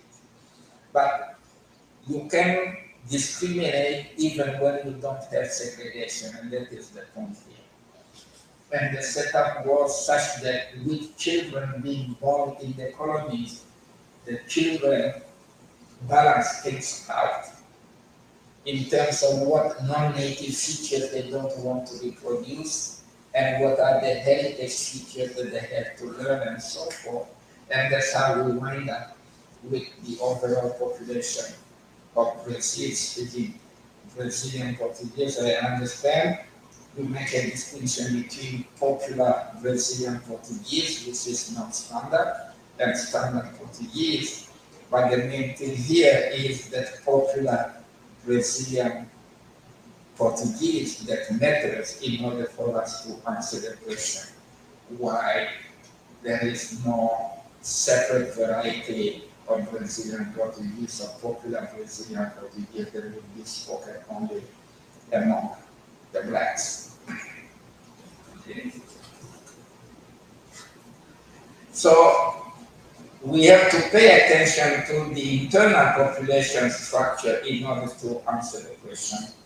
We have to try to figure out what was the relationship between the Quilombo's population and the populations in the mainstream, if we can speak of the mainstream, the major part of uh, uh, the major part of Brazil, and are the Quilombos really comparable to Maroon populations in the Caribbean?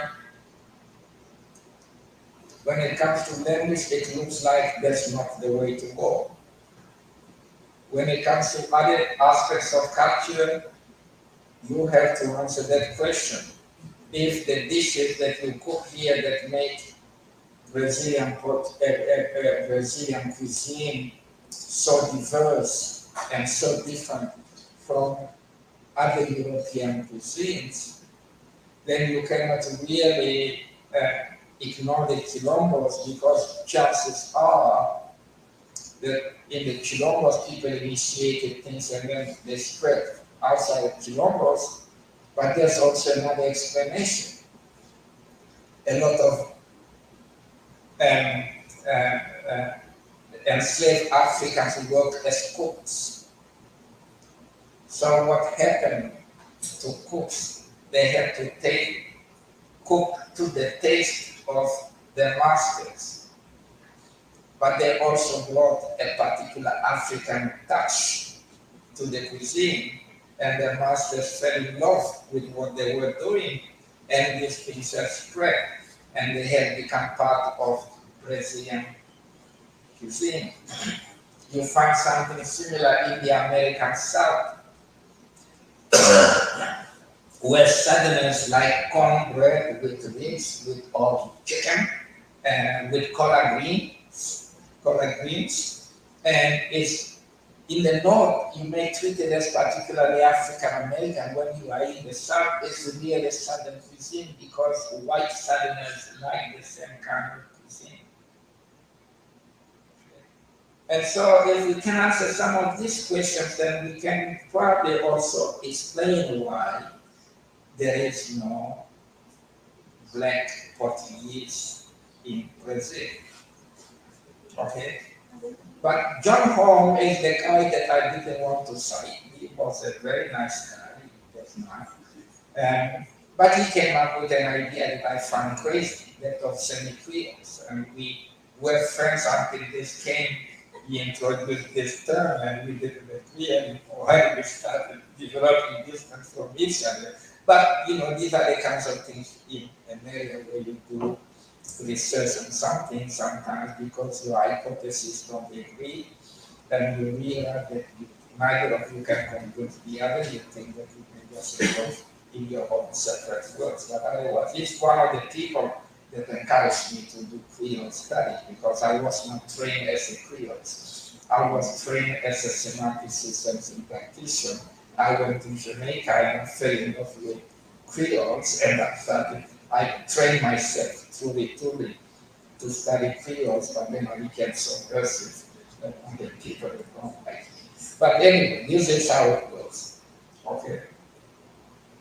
So I didn't see anything useful to learn from the concept of semi-creolization, in part because there is no yardstick for creolization, and we wouldn't know where the cutoff line is between the part of evolution that must be called semi-creolization and the other part of evolution that represents um, full creolization.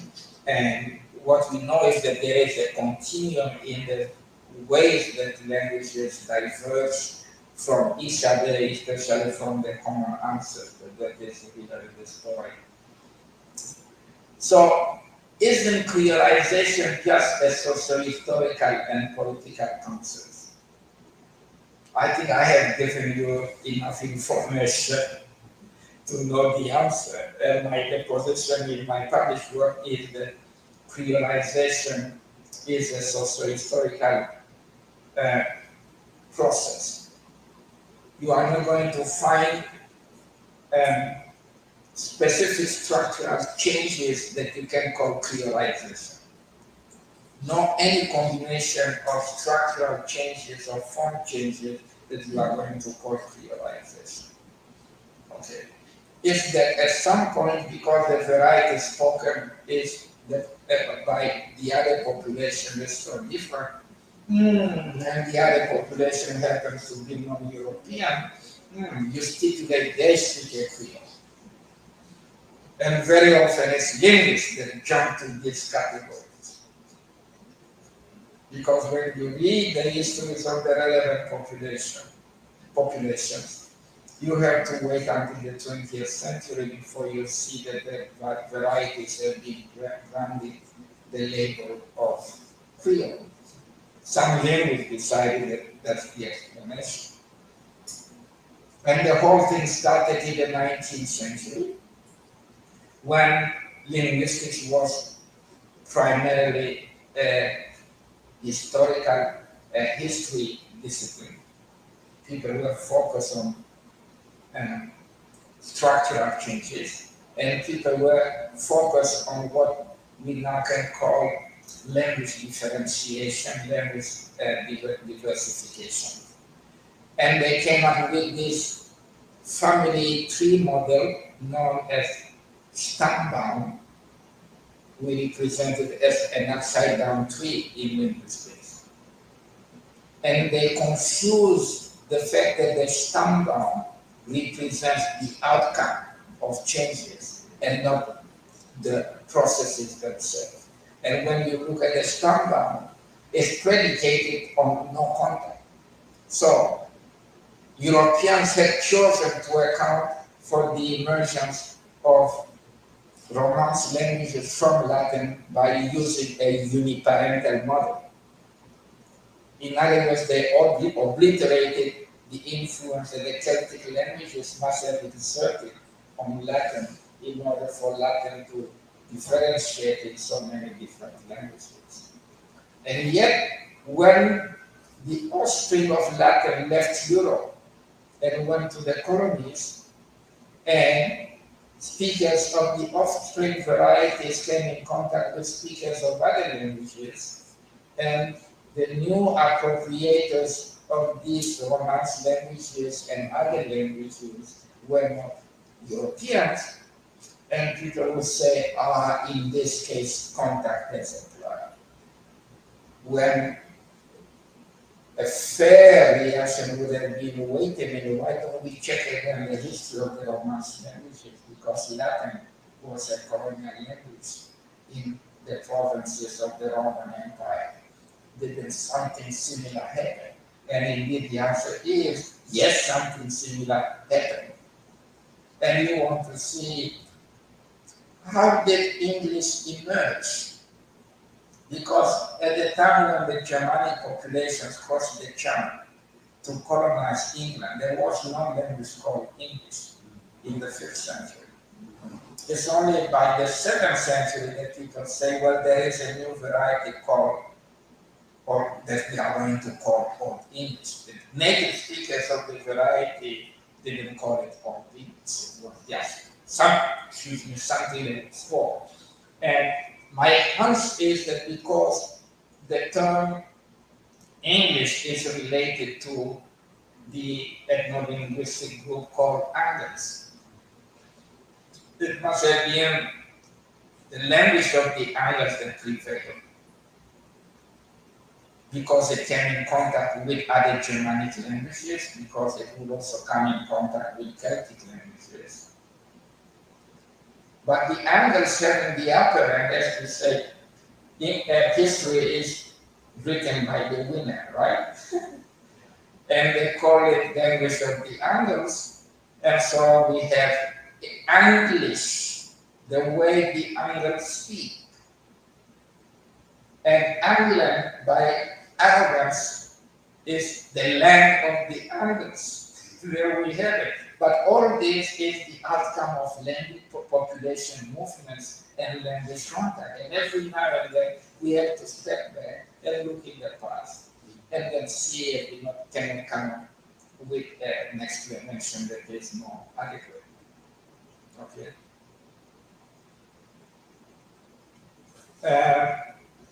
And the lesson for Portuguese is that we shouldn't worry too much about whether the new Portuguese variety should be characterized as Creole or semi-Creole or whatever. We should just focus on the fact that there is divergence, and then we should try to explain divergence, and we should resist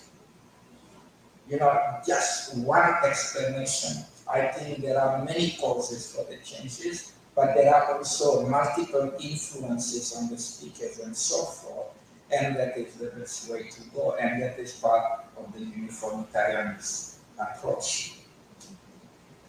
Okay? And we may even ask, what is the heuristic significance of the concept Creole in linguistics? Well, it's social. It doesn't really help us explain things better. If anything, it focuses in the way that it has been practiced, that Creolistics has been practiced. There is so much emphasis on the population speaking them. And too many hurried conclusions that the reason is African languages, but there are many other reasons. It's not that African languages have nothing to do with it. The African languages had a lot to do with the changes, but it shouldn't be like Africans are just so incapable of learning everything about European languages. That's not the way to go. And so this is my position against Creole exceptionalism. Okay. And so, muito obrigado.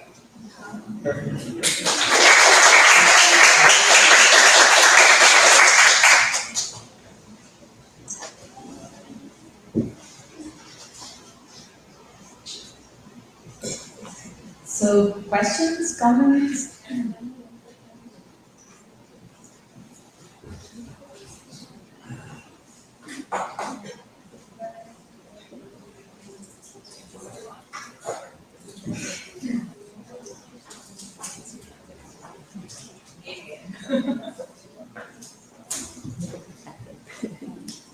Oh, that's me. Thank you so much for one wonderful afternoon. Wow. I was just writing some comments on my mind that I wanted to share. I have a dream that one day people will not be judged by the way they accent, right? Their accent, but by their contents to set forth their thoughts and emotions. And it is a shame that after so many discussions on English to political grammar, we have a representative of the studies here, Professor Salvi, and so many other discussions on the field. People still give too much importance to accent. So, I was thinking about how much this discrimination against accent might have impacted the preservation of some varieties. Because then, after being discriminated against how someone speaks, I wonder that this person tends to be isolated in a community that shares a similar accent. So this is an assumption from based on what you shared with us. Well, another thing is, you're saying that there may not be, I'd say, an African way of speaking Portuguese or an African Portuguese. I was thinking about a term that was coined by Lea Gonzalez, and there are one strong paper written by Fernanda,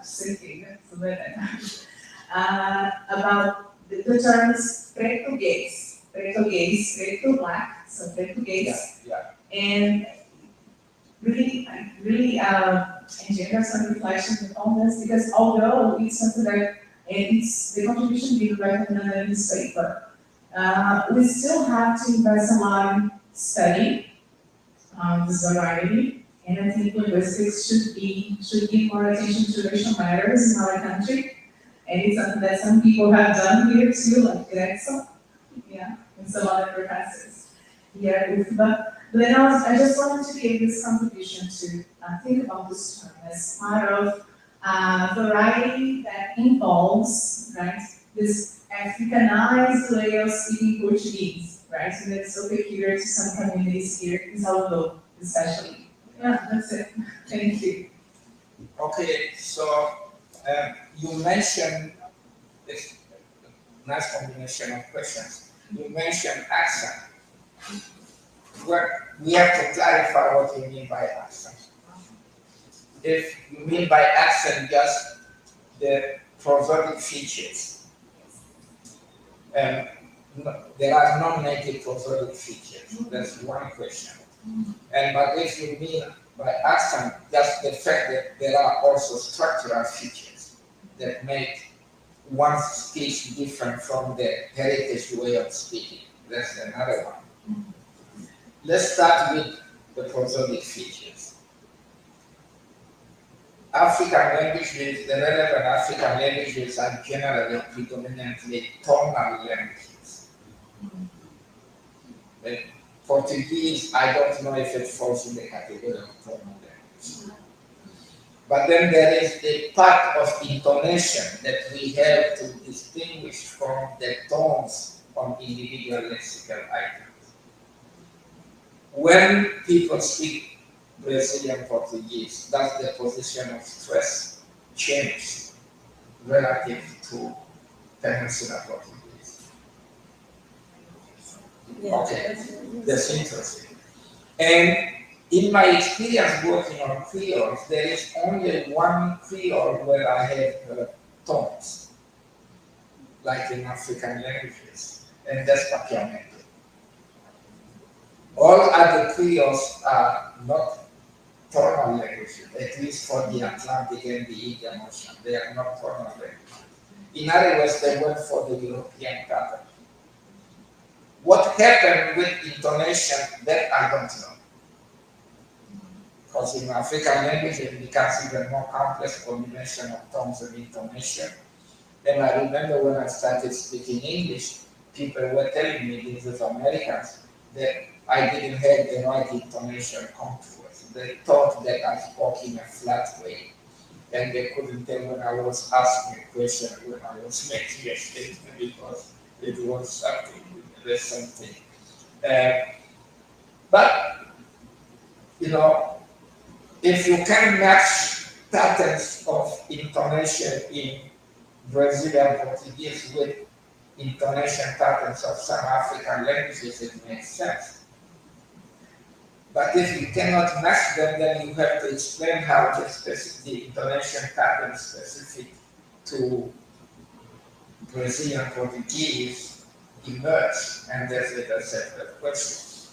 So in the kinds of changes that happen, it's not just retention from the Peninsula Portuguese or retention from African languages, but there are some other things that can be innovated, and how they are innovated becomes known.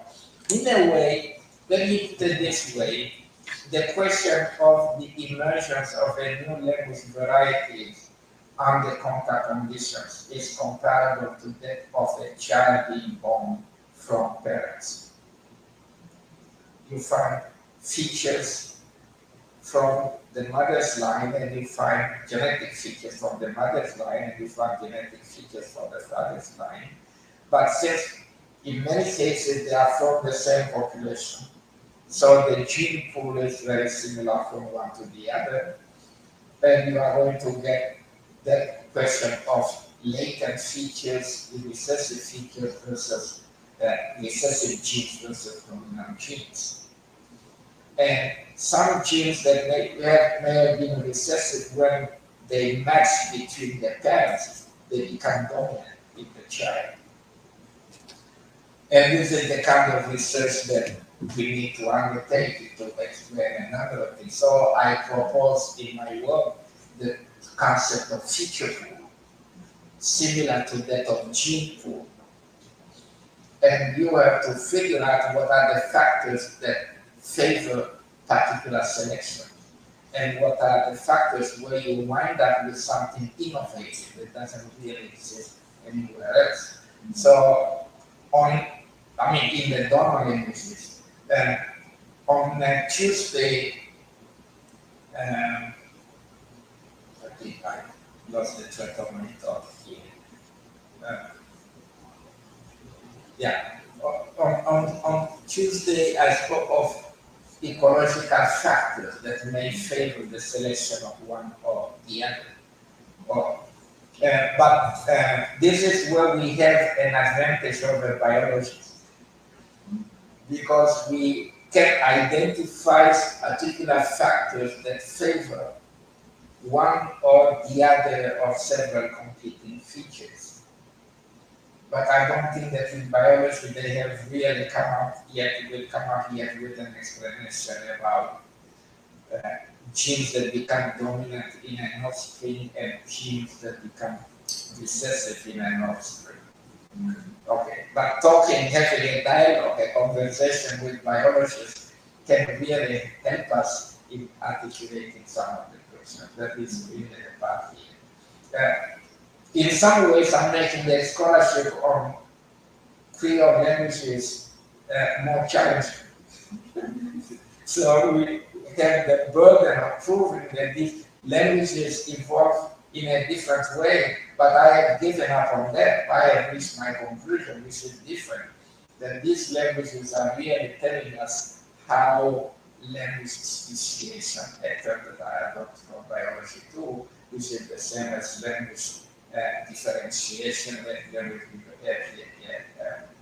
diversification, how it occurs, that the more we understand how things happen in the emergence of fields, the more we can explain a lot of things that genetic linguists in the 19th century couldn't explain, and the people that have worked in this tradition cannot explain.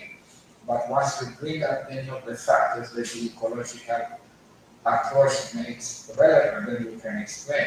So one thing that we can change actually is, in historical linguistics, we said A becomes B in the environment of C.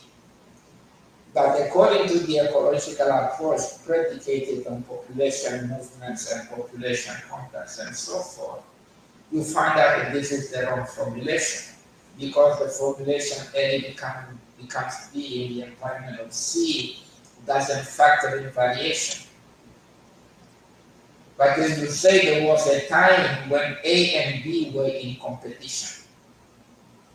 and D was favored in the environment of C, then your C becomes part of that ecology where you have to look for the relevant factors.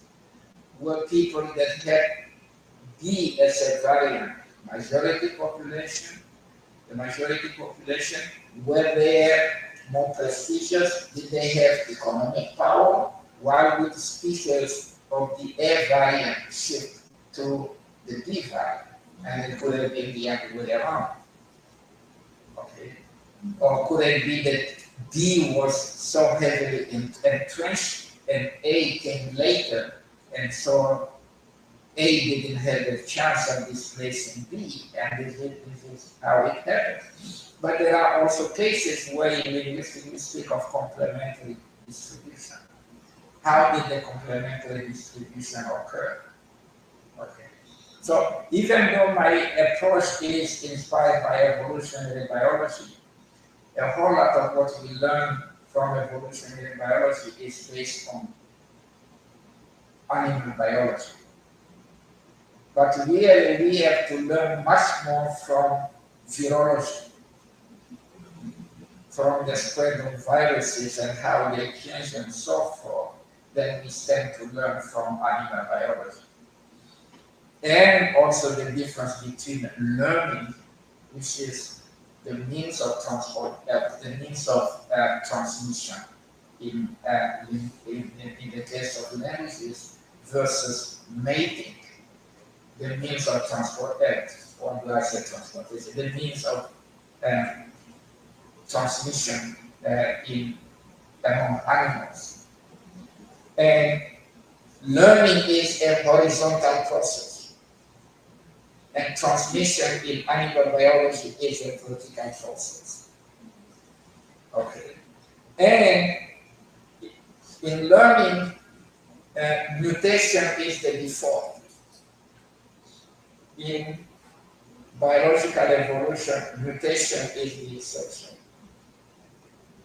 Okay. But there is another form of mutation that people don't talk about.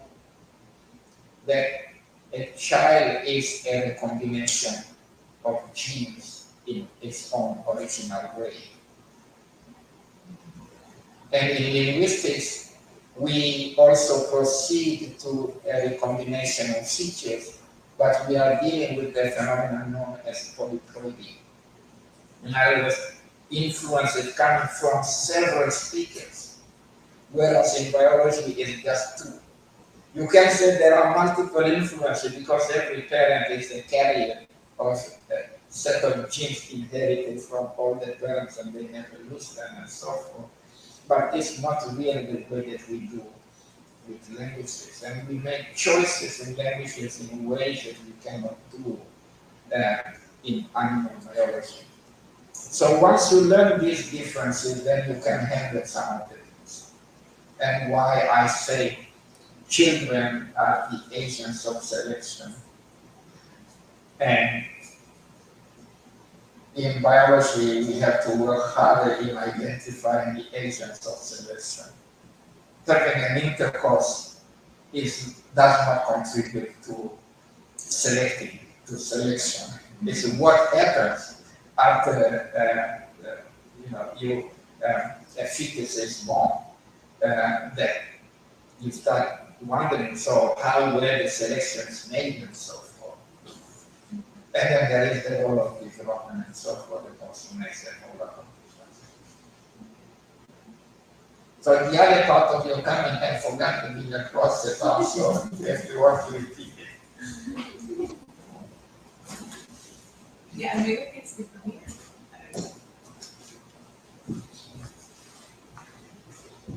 No, actually, I think you covered both comments. One was about the fact that we have critical gaze, right? And that we place too much attention sometimes on some accent instead of sometimes focusing on the message. Yeah, so yes, I covered brilliantly those questions. Okay. Thank you.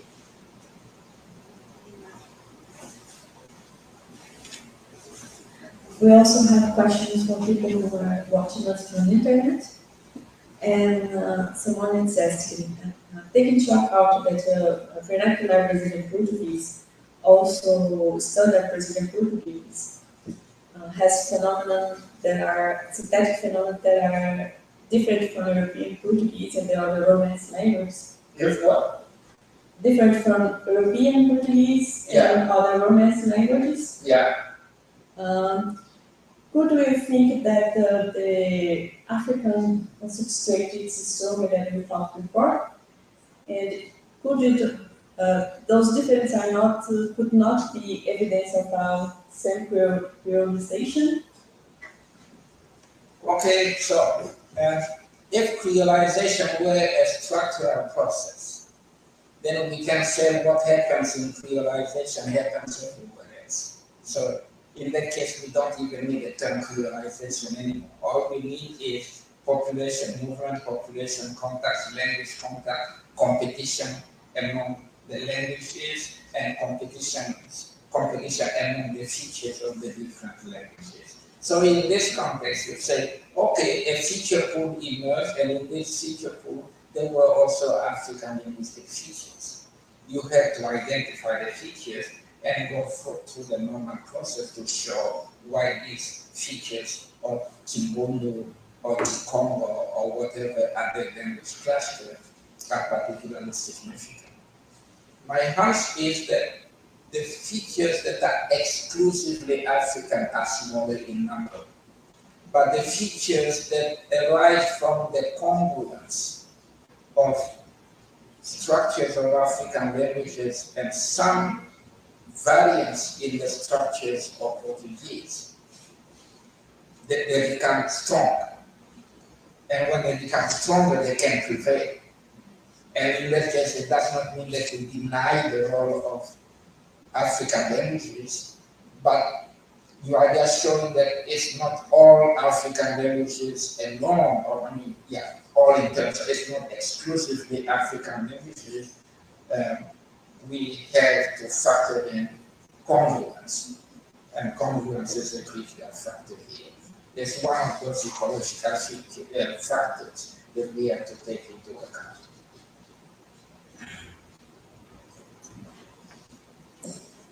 More questions?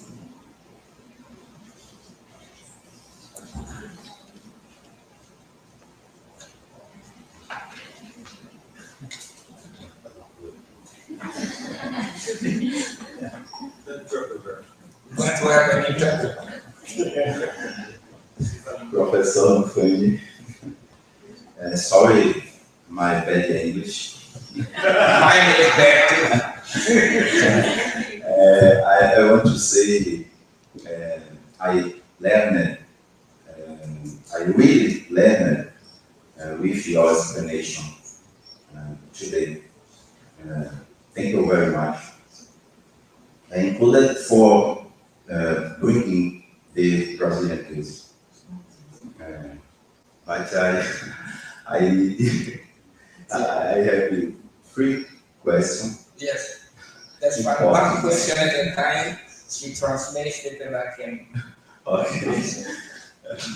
Então, Fernanda, quem eu agradeço a me ajudar aqui. Bom, se entendi bem, num primeiro momento, tem outros If I understood well at this moment.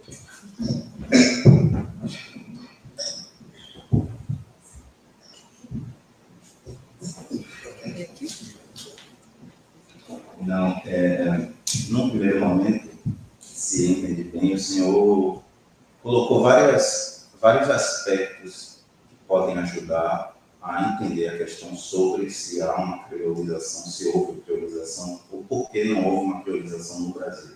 So from what I could understand at first glance, he mentioned whether there was a process of creolization in Portuguese in Brazil. Fatores ecológicos, Ecological factors, econômicos, economic factors, políticos, populacionais. political, population factors. Então, a questão nesse ponto é, o senhor acha que seria possível ou seria interessante fazer um ranqueamento Would it be possible to rank these factors? No, it's difficult. Because the ranking is going to vary from one setting to another. So from one part of the colony to another, from the farm to the urban environment, there may be variation. And the economic system didn't develop in a uniform way. The economic system itself develops by competition and selection. And so a lot of things just evolve by competition and selection. This is the beauty and the strength of the biological evolution model. And that's why I have my slogan, my motto, all evolution is local, subject to local ecological conditions. And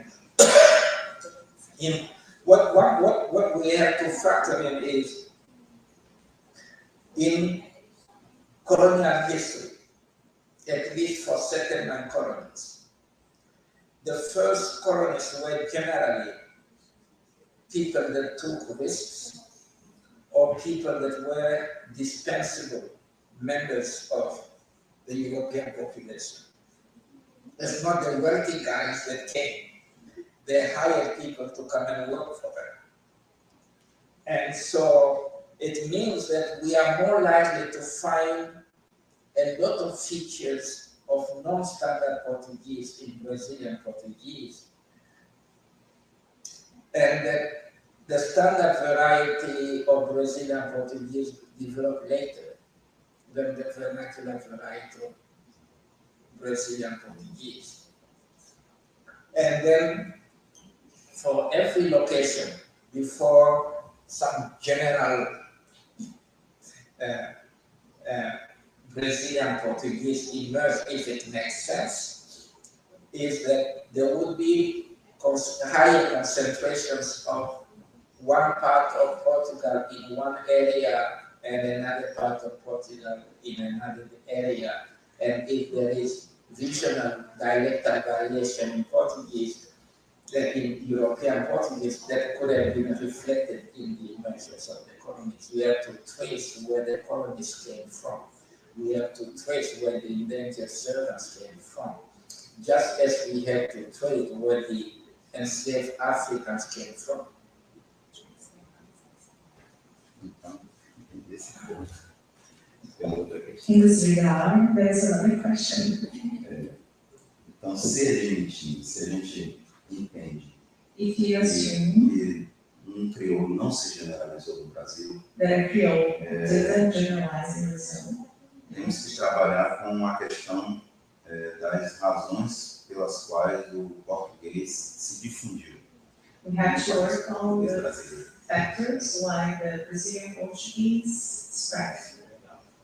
Nesse ponto, então, uma professora chamada Rosa Virginia Matos e Silva, So a professor called Rosa Virginia Matos Matos Silva, pensando nos fatores que auxiliaram na difusão da língua portuguesa ao longo do território brasileiro, thinking about the factors that helped spread the Brazilian Portuguese in the country, listou pelo menos 4. listed some factors, 4 factors at least.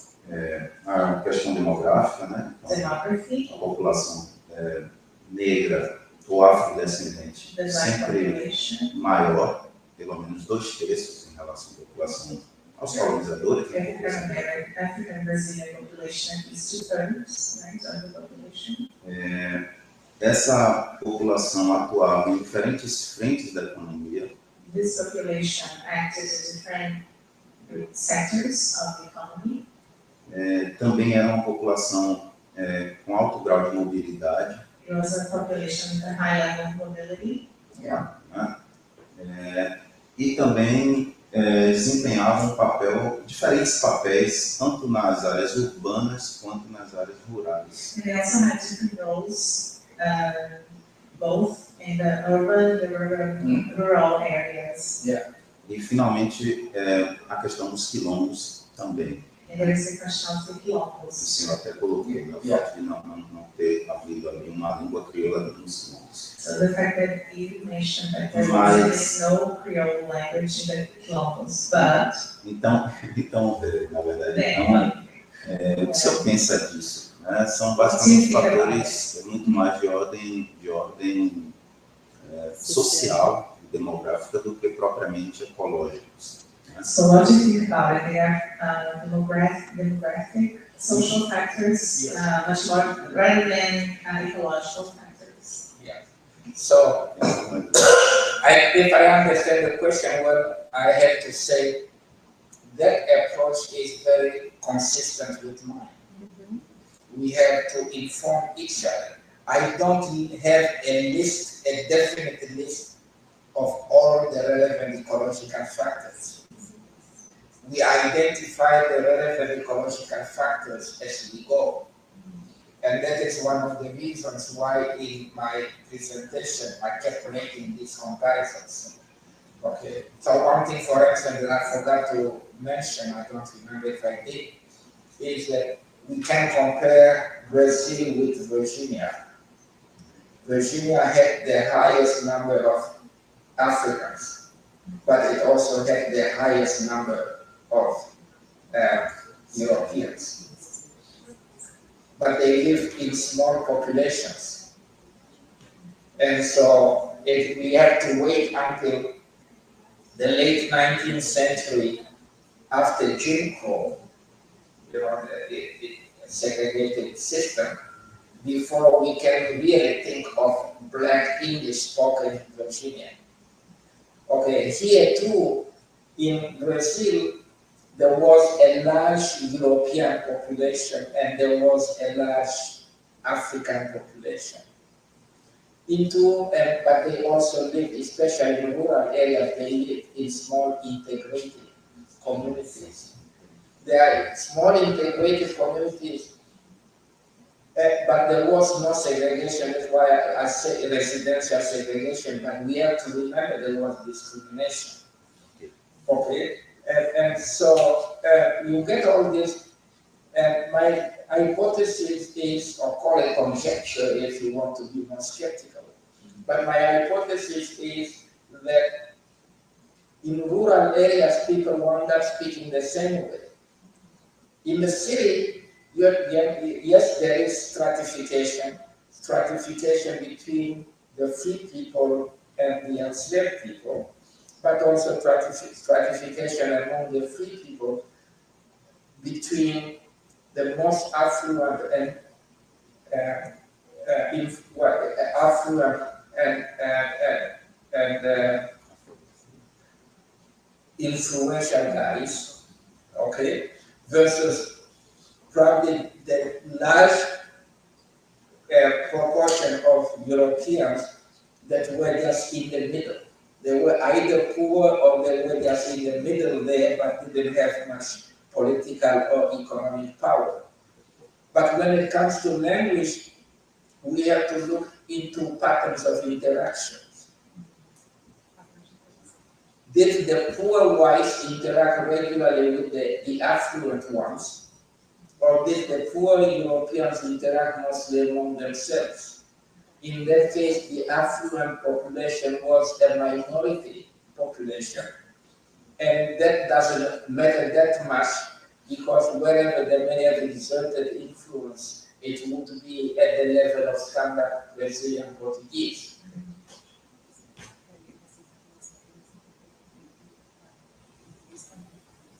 But at the level of popular Brazilian Portuguese, or call it vernacular Brazilian Portuguese, I prefer popular Brazilian Portuguese, is the interactions among the people that were not particularly affluent that mattered. And the interactions that matter here, they also apply to interaction between Europeans and Africans. Okay, yes, I'll put it this way. There's another question that arises later. And so the Africans interacted more with, let me call them, the regular Europeans than with the affluent Europeans, although there were house slaves, we call them in English, the domestic slaves that work in the affluent people's houses. And those slaves, they also learn to speak in ways similar to the affluent population. Okay. From when you start at that level, and then now you have to reach several sub-communities, how eventually they will influence each other, especially at the time when big migration started. And a critical factor here is, for instance, the gold rush. And when people move from different parts of Brazil toward Minas Gerais, what happened there? And then you can explain a lot of things. But otherwise, the approach really that you cited is very similar to mine. We complement each other and we tend to learn from each other. Ok, então uma última, pensando nesses fatores de interação. Thinking about these interactional factors, last question. E também no último ponto de sua explanação, Sobre como então classificaríamos o português, né? How could you classify Portuguese? O português popular brasileiro. Or vernacular Portuguese? Eu traria aqui também. What slide is it? This one here? Yeah. Okay. Então, eu traria aqui, I would say, além da menção que Fernanda fez ao português, that besides the allusion Fernanda made to Portuguese, eu traria também o fato de que podemos pensar I could also say that we can think essas variedades mais afastadas do português padrão, that these varieties they are more distant than standard Brazilian Portuguese. Vão ser classificadas por vários estudiosos aqui como o português afro-brasileiro. Will be classified by some researchers here as African Brazilian Portuguese. E então, nesse particular, eu quero finalizar aqui minhas considerações. Vou tirar de presente um livro conhecido aqui na universidade, de um professor organizado por um conjunto de professores e de estudantes, que é o livro Português Afro-Brasileiro. In this regard, I'd like to give you as a gift a book that was organized by two professors here from the university, which is Angelo Kesi and Alan Baxter and Lisa Ribeiro. The book is African Brazilian Portuguese. Okay. No have more questions. He doesn't have further questions. Thank you. Is that your own book? No, it was organized by 3 professors. Oh, okay. Three professors. Is his name on the cover? No. Okay. But thank you very much. So you are encouraging me to learn Portuguese. Well, that would make me less colonial. Because I come here instead of speaking in your language, I speak in the language of the powerful partner in the north. Okay, thank you. Very kind of you.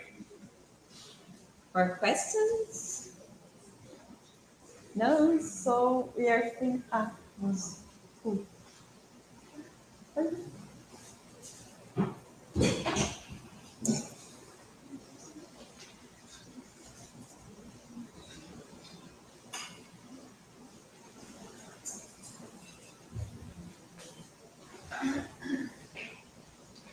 Thank you. I may have need some help for translate something.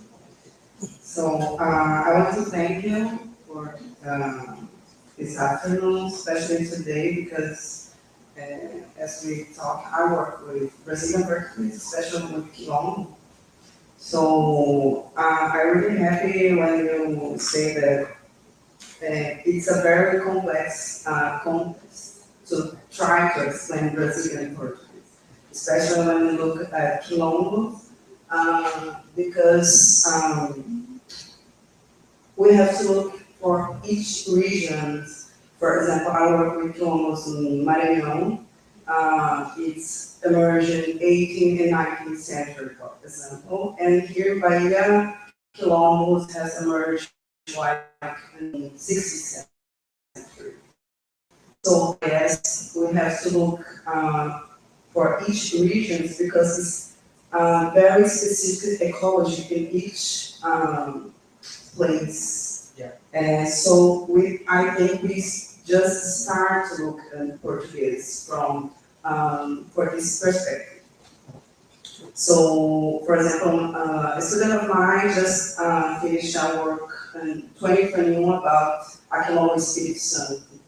So, but my question may sound a lot of controversial, but we said a lot about, we try to explain some variety based on race.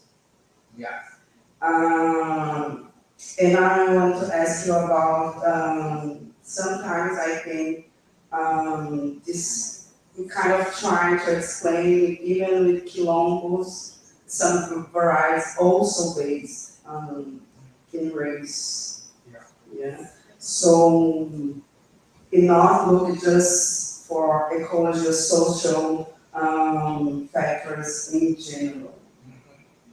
And so I want to ask you your opinion about that. And Can I answer this question first? yes. Okay. One question I would like to ask is, well, first of all, I want to say regional variation is to be expected. Yeah. Because the populations were not constituted in identical ways from one place to another and so forth.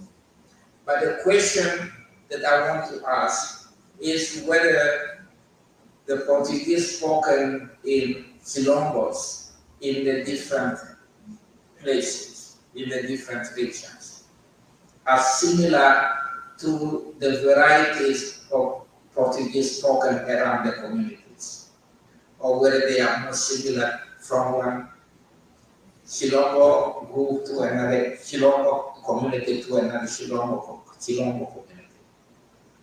That question must be addressed. Yeah. If there are a lot of similarities among the Quilombo communities themselves, then we have a tough question there to address. But if there are differences among the Quilombo communities, and these differences can be associated with differences in regions, just like with the rest of Brazilian Portuguese, then we don't have to speak of particularly black vernacular Portuguese in Brazil. Yes, was my question because, as I said, we just started this research about quilombos. Yeah. So I think the next step is compare different quilombos Yes. and see Yes. the similarity and difference. Right. You shouldn't generalize from one community to another. But you get specificities to things that are specific to localities. If there are cultural peculiarities in a Quilombo community, then it's quite normal to expect a vocabulary, for instance, or phrases or some idioms that are specific to that. But you have to insert them in the larger picture of the language that is spoken. Then you ask whether these differences are a matter of blacks producing their own variety of Portuguese, or whether they are like, for instance, if I go to a farm and there are terms used in farming that are specific to that farm, and then I go elsewhere, should I say that the farm has their own variety of Portuguese? So the questions must be similar. Yeah. So, thank you. More questions? If you don't have more questions, I think we can finish it for today. And tomorrow we're gonna have a break and we'll be back on Monday at the same time. Thank you very much.